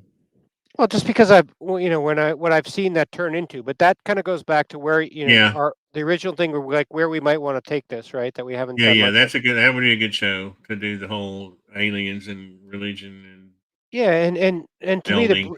the bridge is a little bit of what you were talking about here, which is kind of this consciousness thing and the dreams and like two things. I think this is where we really need Logan for this, but like his thing and the thing, his experience he had and the disappointment. I would challenge you on the whole hallucination thing. Now, I guess I have a little bit of the PTSD, and I do have like a dream problem, and I wouldn't call it a hallucination, but somewhere like Logan has this kind of night terror thing that he was talking about, but. It's not. I'm not trying to downplay it by calling it a No, no, no, hallucination. no. It's I just mean, that a hallucination is more substantial or more real, I guess you could say, well, than yeah, yeah, because yeah. when Well, I mean, you I know would that if say once you experience what I experience, no. there's a very distinct Let me difference see. between Let one me and see. the other. Let me see Dreams if are I. very Yeah. identifiable, Well, let me you know, put it into words because this is where I'd like to take it because there's like a, and I think like you said, it's more real. I was going to use the word vivid, and I would vivid. say, There you go. Yeah, vivid. and you do have like you wake up instantly, like if at least for me, instantly. Now, from my experience, at least they fade pretty quickly, right? Like a minute later, um, You know, Oh, it's for me, it's like almost like a second. Like, oh really? I it's I like, I I need to do more of a diary or thing, but it's not stuff you always want to remember because I've heard if you can, get a little bit better handle on it. But I guess where I'm going with that, and this is kind of for Logan too, but what if it's like that movie Arrival, and if you are kind of this five-dimensional entity, we also didn't go through any of the physics and that stuff, but see, if you and are you understanding yourself, through this extended time? Like, can you have kind of a consciousness of your life from birth to death in a sense, or how does that work? I'm a very physical oriented person. Um, I Well, believe this again. This is another whole show, but I don't. I believe we make too much of our. I believe most hallucinations or vivid dreams or all this is it's chemistry in the brain, and it's just like our brain is wha- creating well, what what we're about seeing what right about now. It near can death create experiences? um probably a combination of Well, we have to. Have you ever yeah. studied the University of It's like Virginia stuff? Because they've done it's some like really. here's one the the visions that were given to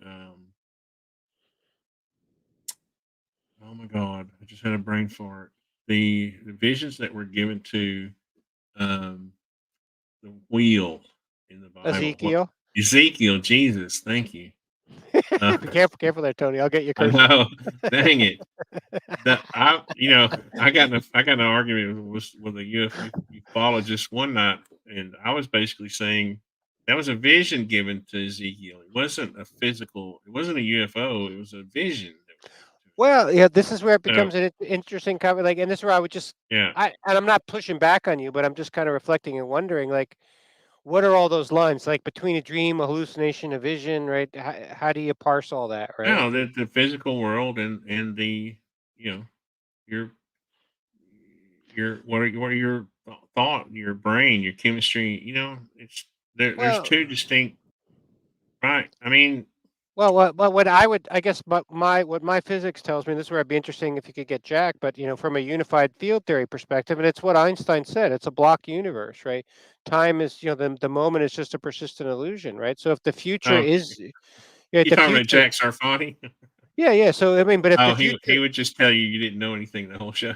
well, no, I might be able to get along with him because I believe he's right. It's a unified field theory, and that's Yeah, kind of yeah, where Einstein was, and I believe he's onto it. Where to me, from what I've studied with Ron, the physics from 38 to 48, 49, right? That's all you kind of, the rest of it after that is kind of a wrong turn. Not that there's not good work and good people, and yeah. No, it's easy. I got along with Jack fine because I don't pretend to know, what he knows. So he well, just, he just needs to behave a little bit more, right? But if you could have like, because like yeah. I think Eric kind of gave up on him just because Jack's like you're an ignorant slut kind of thing, right? Eric kind of has this air about him that he needs to chill on a little bit. He's Well, got he that sort of he Harvard, well, frat boy, I heard he said he was like a street fighter in L.A. or something at one point, or I think he's a little more open minded than Sean Carroll or Hofstadter or some of those. oh Even yeah, Sean Carroll is not that. Yeah, right. He's not that open minded. I have a I'm lot kind of of hope down on in Sean Carroll right now. a lot of hope in Kurt Jaimangal because I think he's got the right heart. But I think he's going to go like this is Tony. Like this is kind of the lesson from Logan Spaces. Now I've got some like PTSD experience or whatever, but it's almost like that's part of the disclosure is not you're going to get a memo or someone's going to tell you a story is the disclosure is a PTSD experience. Like let's say US made a deal with Kamla, right? So basically we made a deal with the devil, like Hitler and Kamla, Dulles. Right, who's ever going to want to make that public, right? Probably nobody. But it's like so it's not like you can expect the president's going to go on TV and we've got the Global Light Alliance is going to give us Star Trek ships or something. No, like no, Let it's me going say to. this is where we kind of differ on, before you go too far with it. This is where we kind of differ. I think the deal is with more of like a deep state, not the devil, right? Well, I think Um, the devil fooled the deep state, if you ask me, right? I just think that this Maybe world, and not, maybe again, not. this we have to dedicate. We have to mark the calendar. This has to be a dedicated show because I believe this world was created as our sandbox for us to. We have this free will. I don't really believe Yeah, that. well, yeah, well, And I well, don't believe I don't believe UFOs are angels or demons. I believe they are just come from another civilization. could be, and So, well, and that we live in a physical reality, yeah, yeah, and yeah, yeah. that's where we are. And so that's how I stay grounded. See, Well, but I guess Uh, here I would like to build on that and say, but your understanding of yourself, I think the best way to think of it is like a line and a dot, right? So if a dot is a cross section of a line, you're a line, right? Because you have a birth and a death and you live 50, 60, 70, 100 years, right?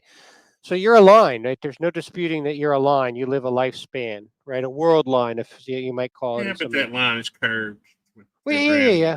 But the key thing is that you understand it from the perspective of a dot. So if you look in the mirror, all you're ever going to see is a dot, right?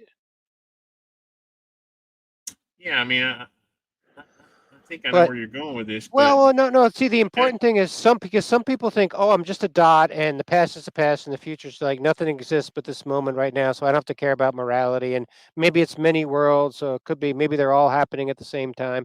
To me, those are all outs, and this is where I think the physics is so important. And you basically have the math for the lattice that can prove it, split octonions, right? You can be free and determined at the same time, and this is what brings you back to God: is that you are completely free with your free will because you are this dot and you choose kind of from moment to moment your intentions for your next dot moment. But at the same time, that line is part of something bigger and something larger. And understanding that is a little bit of a paradox because how can a dot understand that it's really a line? But I I don't, think, I, don't- I don't, I don't, I don't think we need this analogy of a dot and a line, though, because we're not. We're more complex than that. well, no, I think that the reason you need that's the 3D, the 4D, and the 5D physics. Because if the 5D math proves that we live in this kind of 5D unified field continuum, this kind of lattice structure, if you can have the math to kind of capture the quantization effect and still have the effect of a unified field theory, then you know, and to me, this is where it kind of comes back to the woo and it comes back to the Zen because I would challenge you that you're actually dead right now. Like this whole thing that we're in the present moment together is part of the illusion of consciousness. And I if don't know. and if you study the mystics and a lot of the texts I've read, this is why I'd love to do the show. I'd love to have like the AI person to kind of do the AI mystic model, but there's a lot of once again, I think this is where like study the meditation scientifically, right? Study the mystics scientifically, right? Across the religions in the faith. The Catholic Church is a huge You can't. reservoir I of don't. these. I think it. I think you're getting yourself into trouble if you say to study them scientifically, I, well, I, I because well, I would love to have that debate because I think that's the yeah. problem because people have written off the experience as valueless, right, from kind of a materialist paradigm. And you have some of that monk stuff going on, right? Like clearly you have think there's some value there, right? Or No, I do, but I think there's only one conduit to that sort of spiritual side of things, and it's very limited. yeah, yeah, I yeah, I would agree I there. I go back to the point of I hate to say the word Big Bang because it's so it's so politicized, but I when I consider the creator spewing, I have this AI art somewhere where the prompt was the creator spewing the ingredients for life out of his mouth into this existing space. So the space that our universe was blown into and created into that existing space. It's not you know what I mean? So there was Well, already a well, fabric. well, I think Uh, to me, if you study the physics and you realize that the white hole is at the center of the black hole, and there is some tiny, what a white hole is stuff coming out of it. You can't go inside it. It's horizon you can't go in. So it's just like an outward horizon. But if there's this very, very tiny white hole with this very, very bit of tiny kind of empty ether space inside it, are you saying the white hole is like the singularity, or what are you saying? well, yeah, it's kind of. What I'm saying is that there is no singularity. It's kind of replaced by a Yeah. white hole, right? Because if you have like the problem with the singularity is you have a singularity from a particular frame of reference and a particular mathematics. The solution we have up with, if the superposition is a Cauchy surface, you've got kind of two perspectives to eliminate the singularities from the mathematics. But you have to have the source of gravity, you know.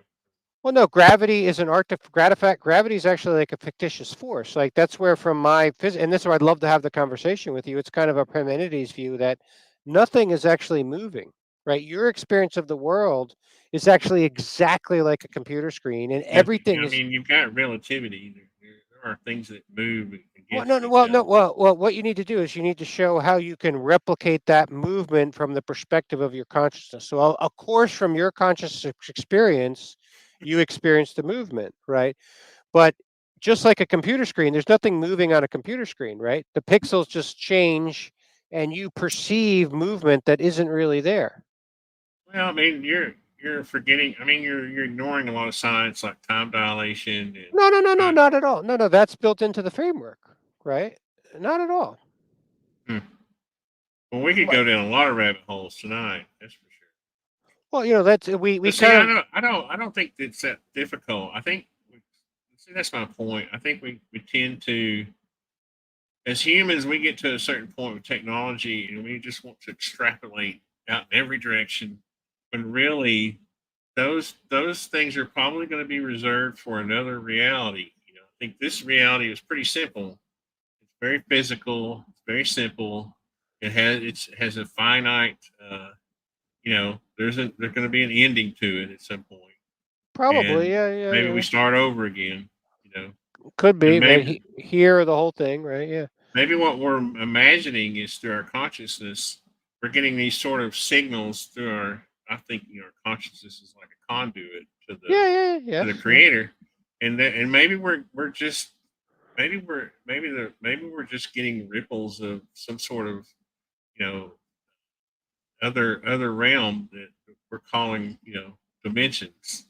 But Well, we're stuck in this 4D you know well, yeah, world. it's a logic of paradox. It's both things at the same time. You have this 4D slice experience of a 5D whole, and they're both different, and they like the wave particle duality or complementarity in the physics. They're both different perspectives. They're kind of radically true, but like the uncertainty principle too.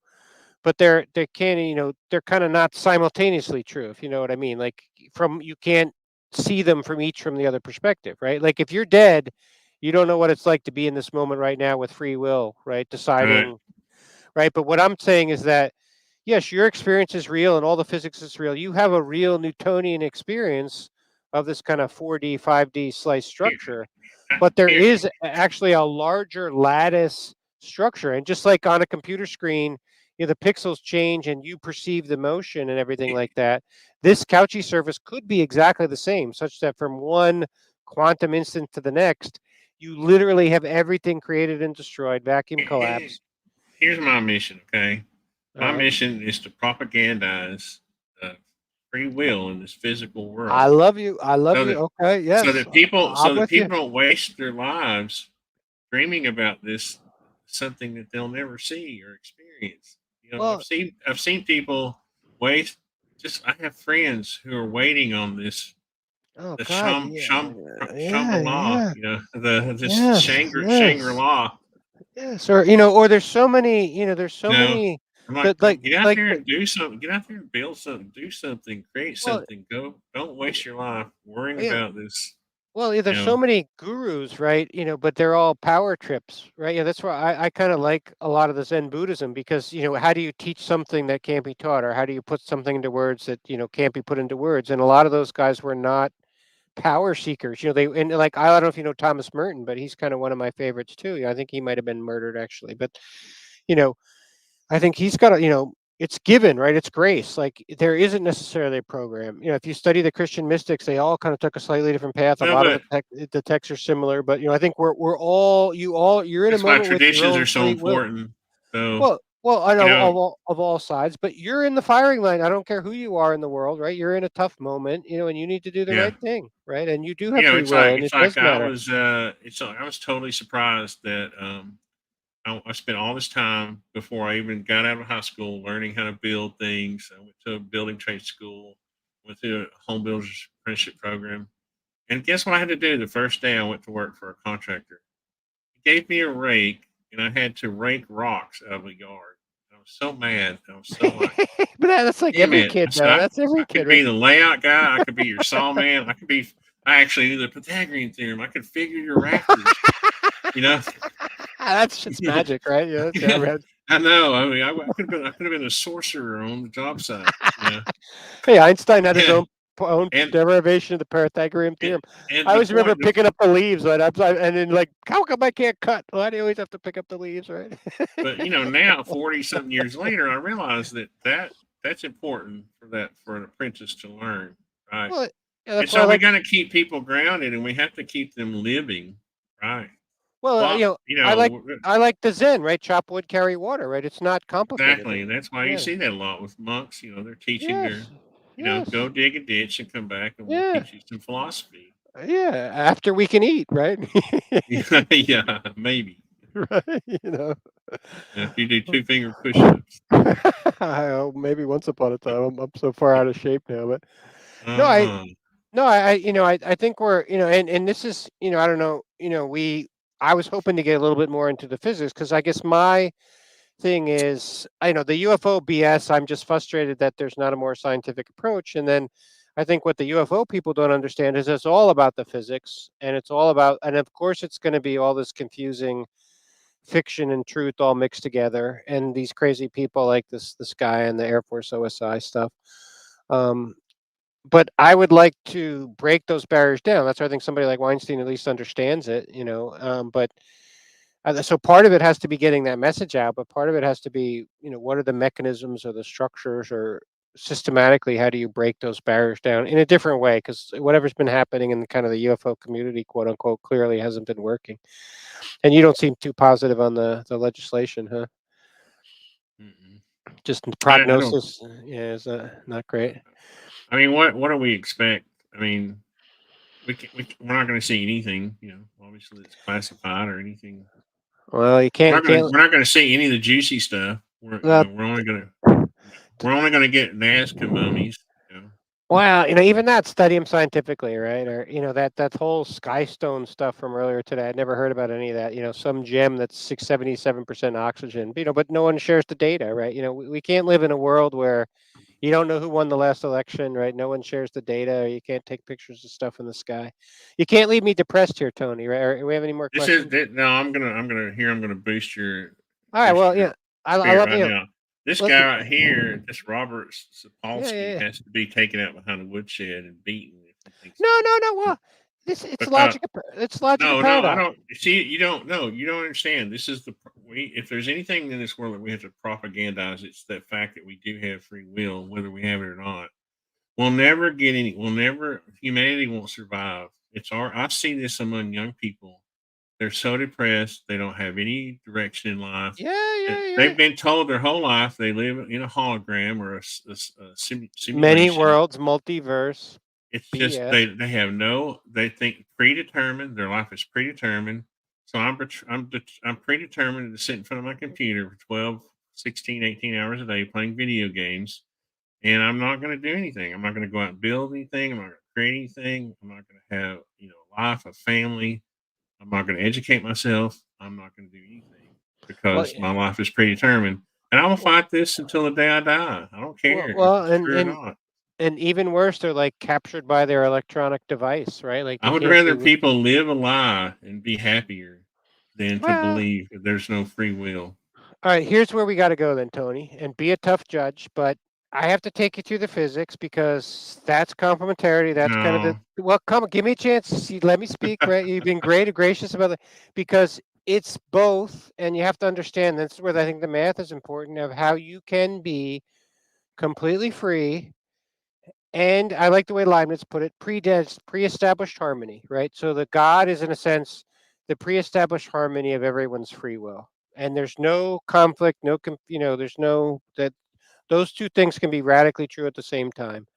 And I think that's what people have to understand that yes, you are like here by yourself with free will, kind of zen. You got to be responsible. What is the sound of one hand clapping? Me smacking your face, right?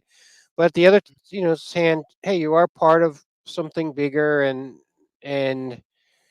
God is real, and maybe just The God only is thing that's predetermined is that we were created with a limited amount of life to live.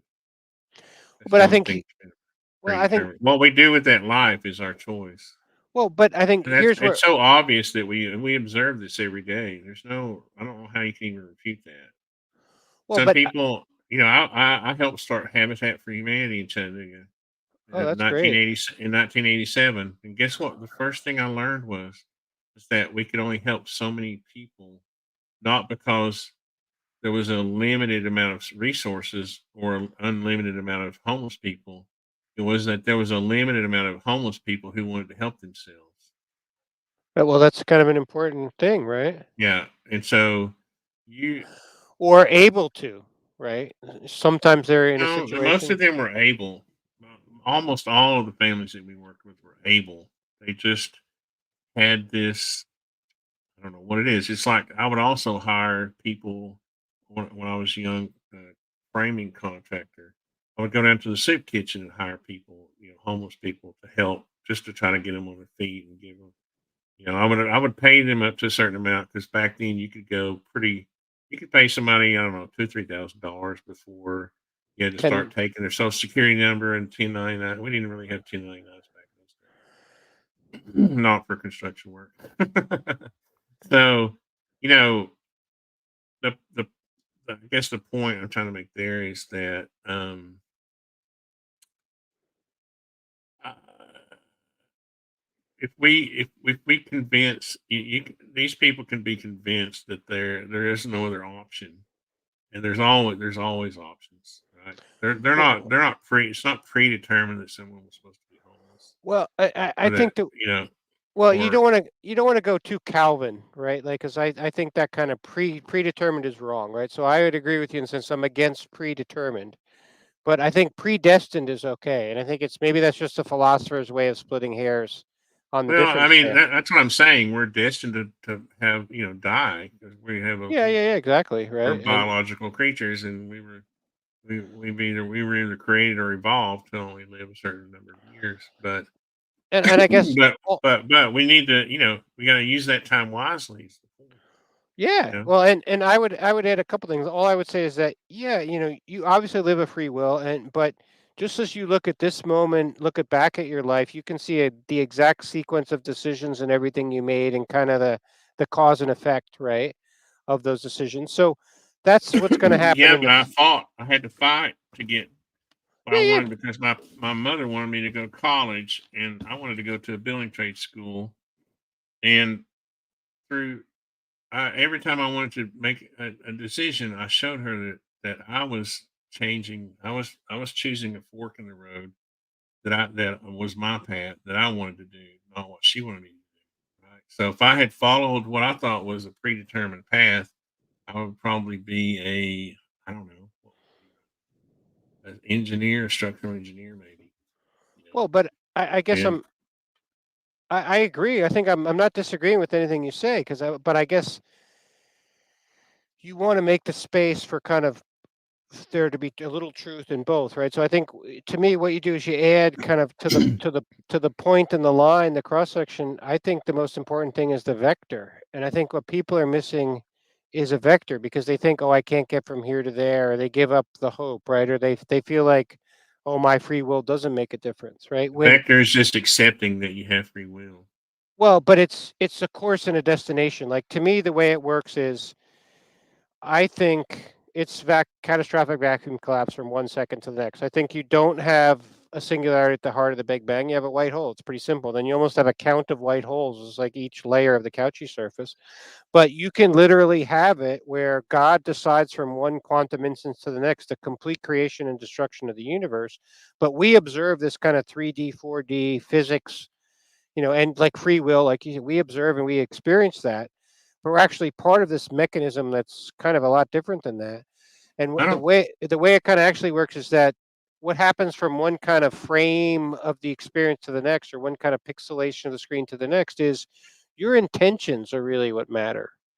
And that's how your free will comes into it. And I think this kind of material world and everything like that from an information kind of perspective, is a way of encoding the emotion and the intention and everything I like think that. I think we're leading ourselves astray a little bit, and I think this reality was created with a. I don't think we'll ever find this unified theory. Like we'll never connect the Uh, uh, quantum. Hold on. I all right. think I think for a purpose, there's a disconnect between the quantum and this macro reality that we live in. What's the term? Decoherence. Yeah, yeah, yeah, yeah, yeah, yeah, I yeah, think yeah, yeah. I think that was designed into this creation. Could I don't be, think could be. and Yeah. that we make too much of the quantum, Yes. superposition, entangled particles. We make too much Well, of that because, and well, what we do is we spend our time focused on that when we should be focusing on this fact that we have limited amounts of time to live in this reality. And I'm not saying we shouldn't study it. We shouldn't. But I think right now we're doing so much theorizing. We're not really spending that much time in the lab. I don't, and I don't know if it would do any good but to no, spend that's that much time in the lab. You well, know, no, I agree, but I think that to me plays into this is what's so important for the conversation because I think if you look at the ARPA-E stuff and the low energy nuclear reactions, that's where the work in the lab is probably about to be classified. So I think this is where we go back to where are all these points of demarcations and how are the lines drawn. And I feel pretty strongly that Congress is so far in the dark, and who's ever making these decisions on this stuff is so in the black that the public just has no visibility. I think that as a balance point, as a point of demarcation, that's very wrong and well, un-American. you just listed the major reason why I don't think we'll see anything out of Congress. Well, because you're fighting that line, back and forth, or Yeah. where can that Well, line be drawn? But we've it's a good just got. conversation to have. Like I appreciate your time tonight because I feel like this is the conversation that's not being had. At least you're willing to have it, right? Well, I mean, people. They're just common people like me. Look at Tim Burchett. I mean, he's a smart guy, but he's still a common. He's not a physicist or Yeah, I would like to be a able to spend scientist. a few days with him, like in a whiteboard and I've interviewed him twice, and I'm going to try to have him back after he goes through this whole Nazca mummy thing or whatever it is, and Well, you know, is he hope wonder hope he wins his wonder what reelection. comes out of it because it probably will be not much because if they're Well, not allowed well, to study the thing scientifically, then you can't just have a yeah, bunch yeah. of people in Congress studying something they know nothing about. And he's going to So catch fire, right? Just for touching him, right? That's the whole tar yeah, he baby already can. has. Yeah, yeah, yeah. Right. I love the guy, but I'm just saying Oh, no, I love people who him get too. Yeah. elected to Congress are just common people. They're not. Well, We can't elect farmers and expect them to come out as physicists. You know, Lincoln was in his cabin doing his Pythagorean theorems, studying stuff in Greek and Latin, right? Tony, yeah. you sometimes I think you sell yourself short, right? You're doing your LLMs and Oh it's well. kind of like my mom taught me, the dumb housewife. You're playing a little bit of an act. I think you're a little more cerebral than Well, you. I'm not playing. No, I'm just. I no. I mean, that's why I can't debate physics too much with you because I'm not. Hey, you just threw decoherence out there. That's Yeah, but I have to go back and understand I can't tell you the complete connection between no, but superposition and no, but the measurement problem and I can't no, I you're I close know enough. the terms, but I can't connect them. I'm like most people with average intelligence. I can't connect the But dots. you're close enough though, because something like the Heisenberg uncertainty principle, that's like why Einstein didn't like it, right? Because you either know exactly where it is, but then you can't tell the momentum of how fast it's going, basically, or you know exactly how fast it's going, but you don't know exactly where it is. Like that's an unsatisfying grasp on reality, right? Yeah, yeah. And this is where I've actually had a great time tonight because I think this is where the white hole stuff is so important because I think the physics is hidden behind the white hole is the center of the black hole, and actually the electron itself is a black hole, the black hole electron theory. So I think the whole thing is we're actually inside the event horizon. We're not outside the event horizon. So I think the whole thing that you're outside the event horizon is a farce. I mean, that obviously spins everything on its head too, right? But it does come down to, and I think this is what's so fascinating from the philosophy structure perspective is these very, very tiny structures and stuff that's so tiny you'll never be able to see it or measurement. So you really ask, like, what kind of reality does it really have, right? Is it just a mathematical thing? Like you can theorize that it's a real thing, but it's so small and so tiny, and with the uncertainty principle and kind of decoherence and renormalization, getting down there to actually kind of measure it in a lab, it's almost impossible by definition. So then, what is it, I remember right? the first time I saw an image. Well, it was a what was it? It wasn't a video. It was moving images. It was a scanning electron microscope, or what's the other one? You can shadow atoms in such a way that you can almost visualize them, and Well, they were manipulating them. they just did And some new stuff at Brookhaven, like PDF or something. But I think I know what you're. yeah, the point I was trying to make was that you could see the I think that's cloud. an X-ray thing. There's like spectrography's electron Well, microscope. I think you're. it's not scanning electron microscope. It's where you're basically creating a shadow of the anyway, in any event, you could see what you would imagine was the atom, and they were manipulating them. They were moving them around, and you could see the cloud. You could sort of imagine the cloud. Well, that might be like And the electron levels are so cool. They have the pictures of the various electron levels, and yeah, well, if you look that this up stuff's though, cool. it's pretty interesting because they were actually making little, like they were making little shapes with the atoms. But the point I was trying to make there was that the cloud seemed to just be. Sometimes I wonder if the cloud is just not our inability to. Obviously, the electrons are the electron, whatever, moving so quickly that it creates a cloud, and that we just can't imagine, or we can't. We don't have the equipment, in our body, in our brain, to obviously with a frame rate to see the movement. So we Well, see it as a it's cloud and not a solid object or well, it's whatever. almost all of the above challenges, right? Because you have the conceptual thing, the philosophical thing, then the equipment and the frame rate, and then what exactly are you talking about in the frame rate? Like the thickness to time. Like to me, the Heisenberg uncertainty principle is the thickness to time, but then you have, the like they did some interesting stuff on the proton, right? Where you think it's this point particle, but they kind of do some of this measurement and maybe not, right? And I think that's where you get into to me, rest mass is a big thing. We didn't really get into that tonight, but with the gluons and everything like that, and you've got the three parts, and it's mostly wiggle, right? There's like people think there's these point particle billiard ball rest mass stuff, but when you get into it, it's actually mostly some wiggling stuff there. Yeah, that's why I guess why string theory was popular for a while, right? Well, Because and it the maybe it strings, makes the yeah. vibration of the strings. Yeah. It feels intuitive, right? You play a guitar or something, Yeah, right? Right. yeah.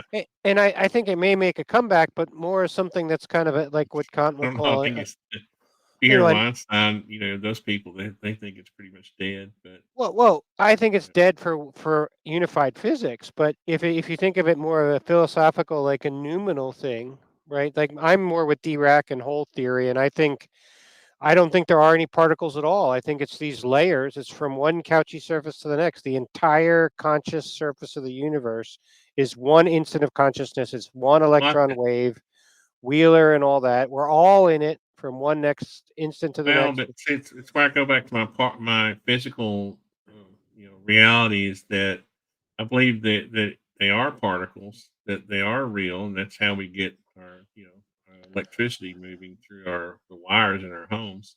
Well, But we can't. We just don't have the ability to perceive them because of their tiny size, and in our eyes weren't created with the frame rate to see them moving around or whatever.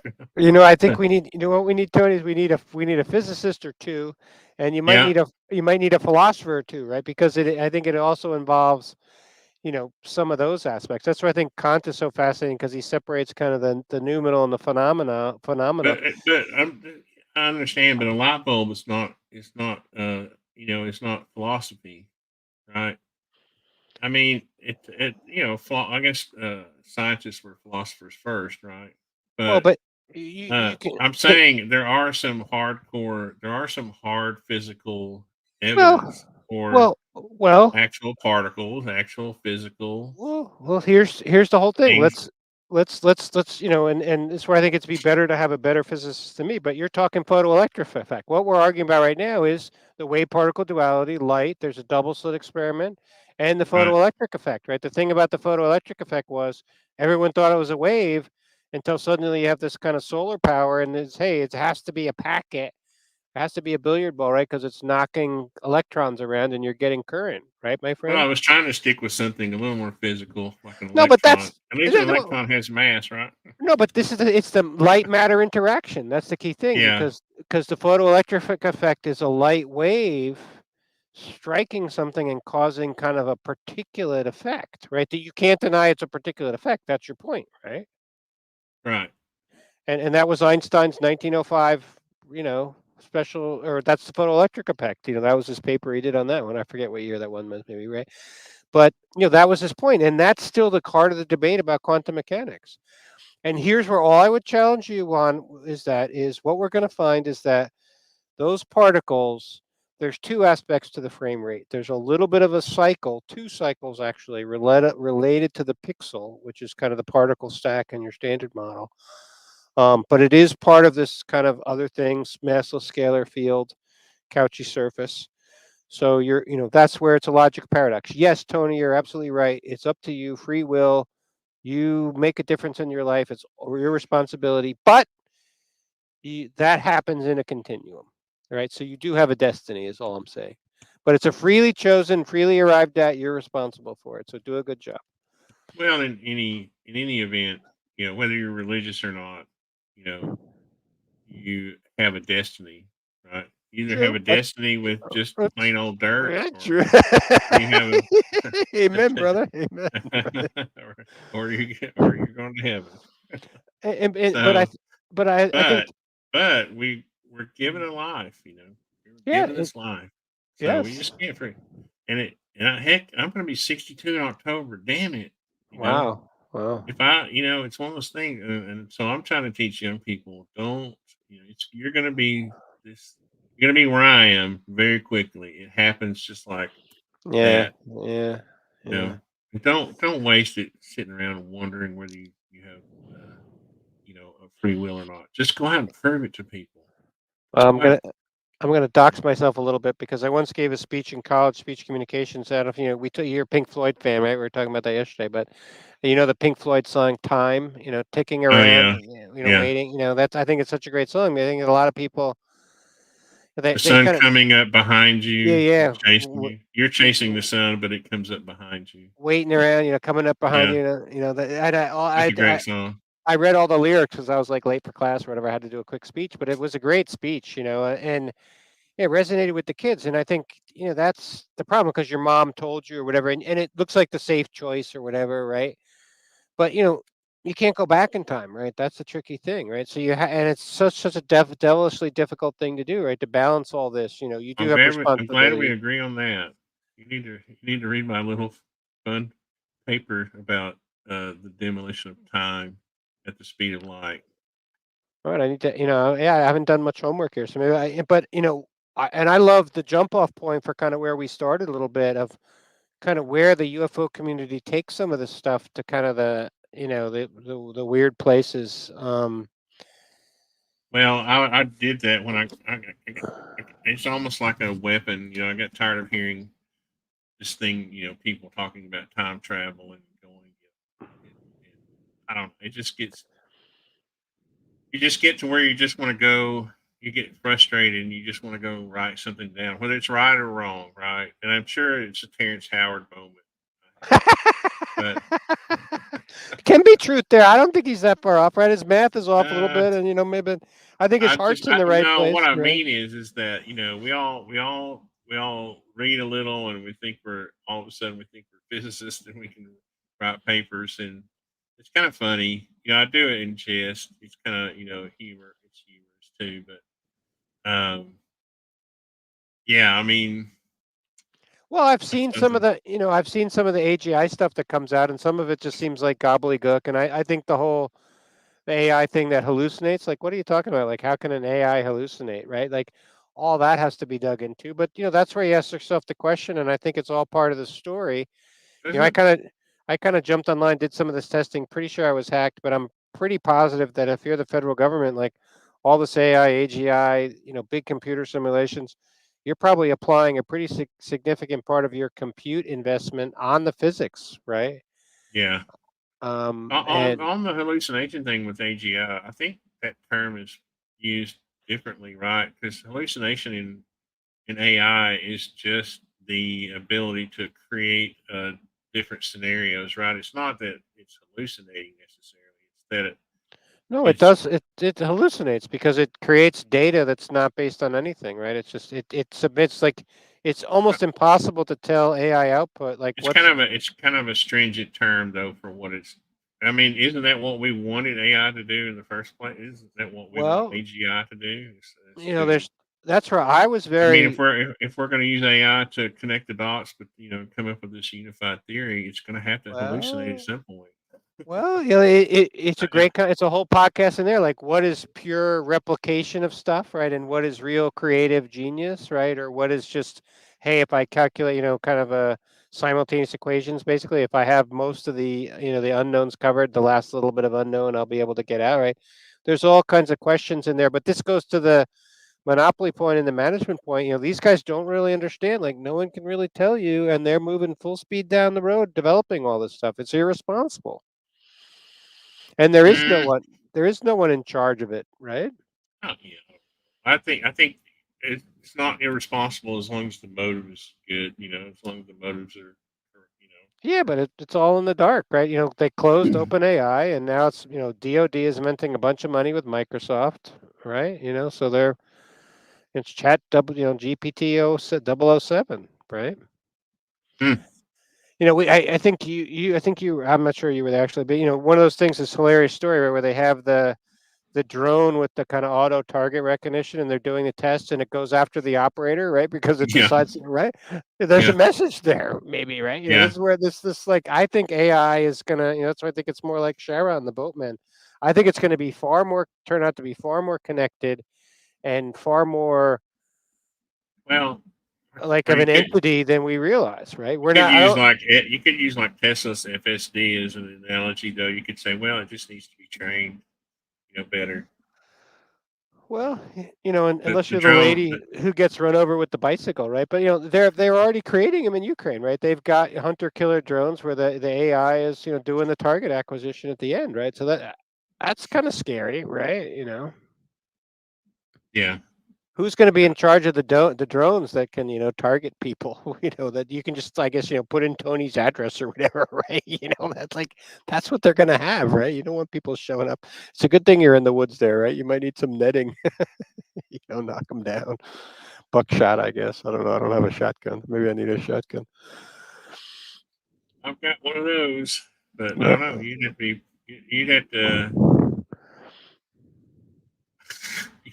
have some double aught buck and a good shot to take out some of these drones. Some of these drones are huge, man. You've seen how big some of them. Yeah, You maybe could I'm out you of date couldn't a little. you couldn't just take out one rotor. You'd have to take out. But I guess the electronic warfare is probably the best. I don't know. Where they take over the drone. That's I got probably the I got in a thread tussle with somebody. I was trying to push the Quad 50. I was always a fan of the Quad 50, and I noticed like BAS Systems or somebody is still developing. Some of those the old Borfers too, right? The old 40 millimeter, right? They're still making some of that stuff, right? I think that mm, I don't. I think that's a good old school any aircraft. Go after them that way. yeah. I use ChatGPT too.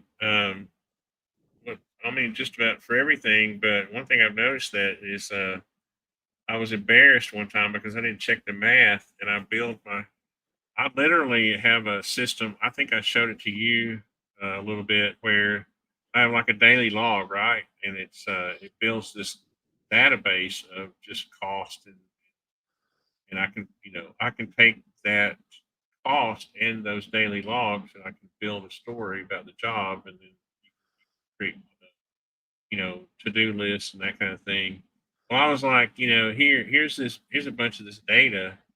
Just create me a little invoice. I need to do a quick invoice. The owner was going out of town. She said, I'm going to leave you a check. I just need to know how much it is.